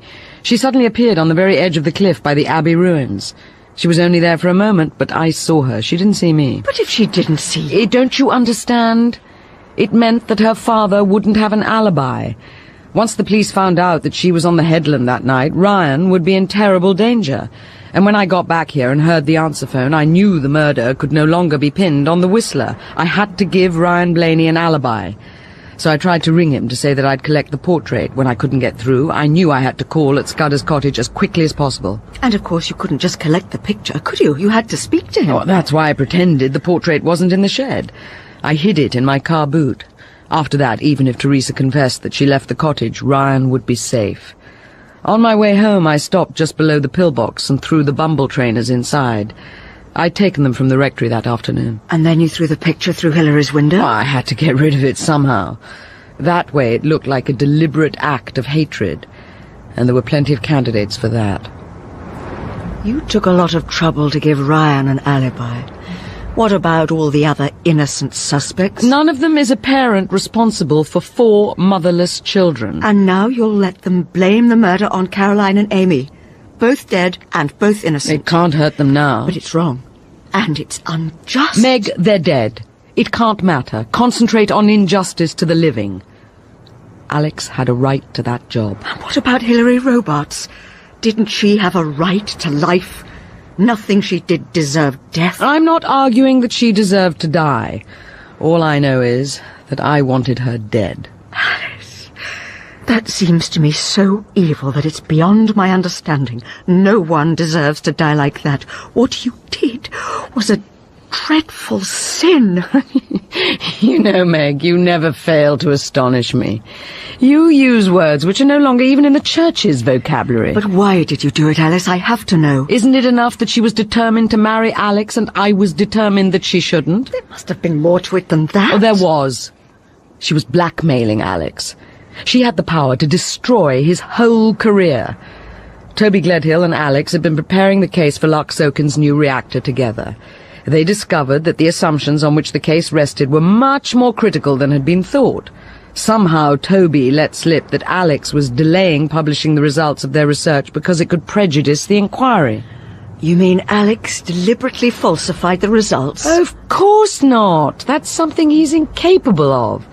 All he did was delay publishing the experiment. Toby was furious, though. He was almost prepared to hand it over to Neil Pascoe, but Hilary dissuaded him. It was far too valuable to her for that. She meant to use it to persuade Alex to marry her. She faced him with it when he walked her home after that dinner party, and late that night he told me. I knew then what I had to do. You see, I owed Alex a death, and if at the heart of your being you feel that you've no right even to exist, one more cause of guilt hardly matters. Alex, he's bleeding to death. Whatever he's been doing to you, he won't do it again, ever. We've got to get help. No. Listen to me, and I'll tell you what happened. We left him clearing the undergrowth with the billhook, and went to climb the apple trees. Then we decided we'd better get back. When we found him, he was already dead. It's as simple as that. Do you understand? Yes, I understand. I did what I had to do. The job is his, and they won't take it away from him. But if they find out what you did, and why you did it... Only two people know that. You and me. And I wouldn't have told you if I couldn't trust you. Oh, God, Alice. What are you going to do? That depends on you. This isn't a responsibility I asked for, and I don't want it. But you can't evade it. You know what you know. Call Chief Inspector Rickards now. You can use this telephone. Or do you want some time to consider? No. I know what has to be done. I'll do it if I have to. But I'd rather you did it. Then give me until tomorrow. There are things I need to do here. Affairs to arrange. I should like 12 hours of freedom. If you can give me that, I'll be grateful. But when you confess, you'll have to give them a motive. Something that they can believe in. I'll say she wanted to take Alex away from me after all I'd done for him. They'll see me as a neurotic menopausal virgin. Suppressed sexuality. That's the kind of motive that makes sense to a man like Rickards. I shall pray for you, Alice. As long as you don't expect me to repent. I've nothing to repent of. Except that you, Meg, are an incompetent car mechanic. Hello? Fire Brigade? I'm speaking from the mill at Larksoken. I'm looking across the headland. There's a fire at Martha's cottage. Be as quick as you can. The place is ablaze. Seconds later, I was hurtling across the rough grass of the headland. The Jaguar rocked to a stop and I rushed to the front door. It was locked. I ran round to the patio. The back door, too, was bolted. I had no doubt who was inside. I stood on the sill and kicked at the kitchen window. The glass crashed inwards and the flames leapt at me. Alice Mayer was lying by the stove, her body rigid as an effigy. Her hair and clothes were alight, and she lay staring upwards, bathed in tongues of fire. There flashed into my mind the image of the martyred Agnes Poley, sent to the stake 4 centuries before, and Alice's words at that dinner party a few short weeks ago. Can you imagine anything worse than dying by fire? The agony. I dragged her dead weight to the window and manhandled her out over the kitchen sink. Then I seized the taps, one with each hand, and slowly lifted myself across. Smoke billowed round me, and the flames clawed and bit at my legs and back as I fell forward onto the stones. Adam. Mrs. Tennyson, is that you? Yes. Don't look. No, I know. She's dead. Lie still, my dear. The ambulance is coming. You're going to be all right.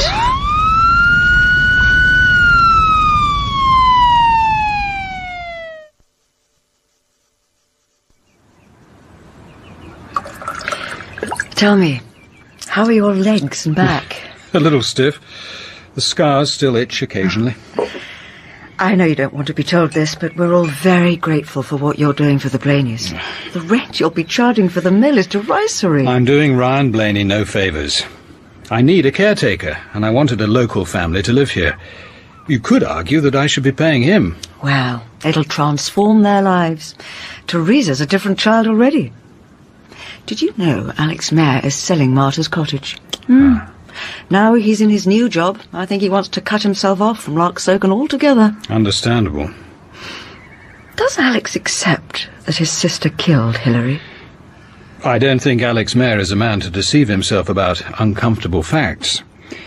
Officially, he accepts the police's view, that the person who murdered Hilary Robarts is dead, but that now it's impossible to prove whether that person was Amy Cam, Caroline Amphlett, or Alice Mayer. Almighty and most merciful Father, we have erred and strayed from thy ways like lost sheep. We have followed too much the devices and desires of our own hearts. We have offended against thy holy laws.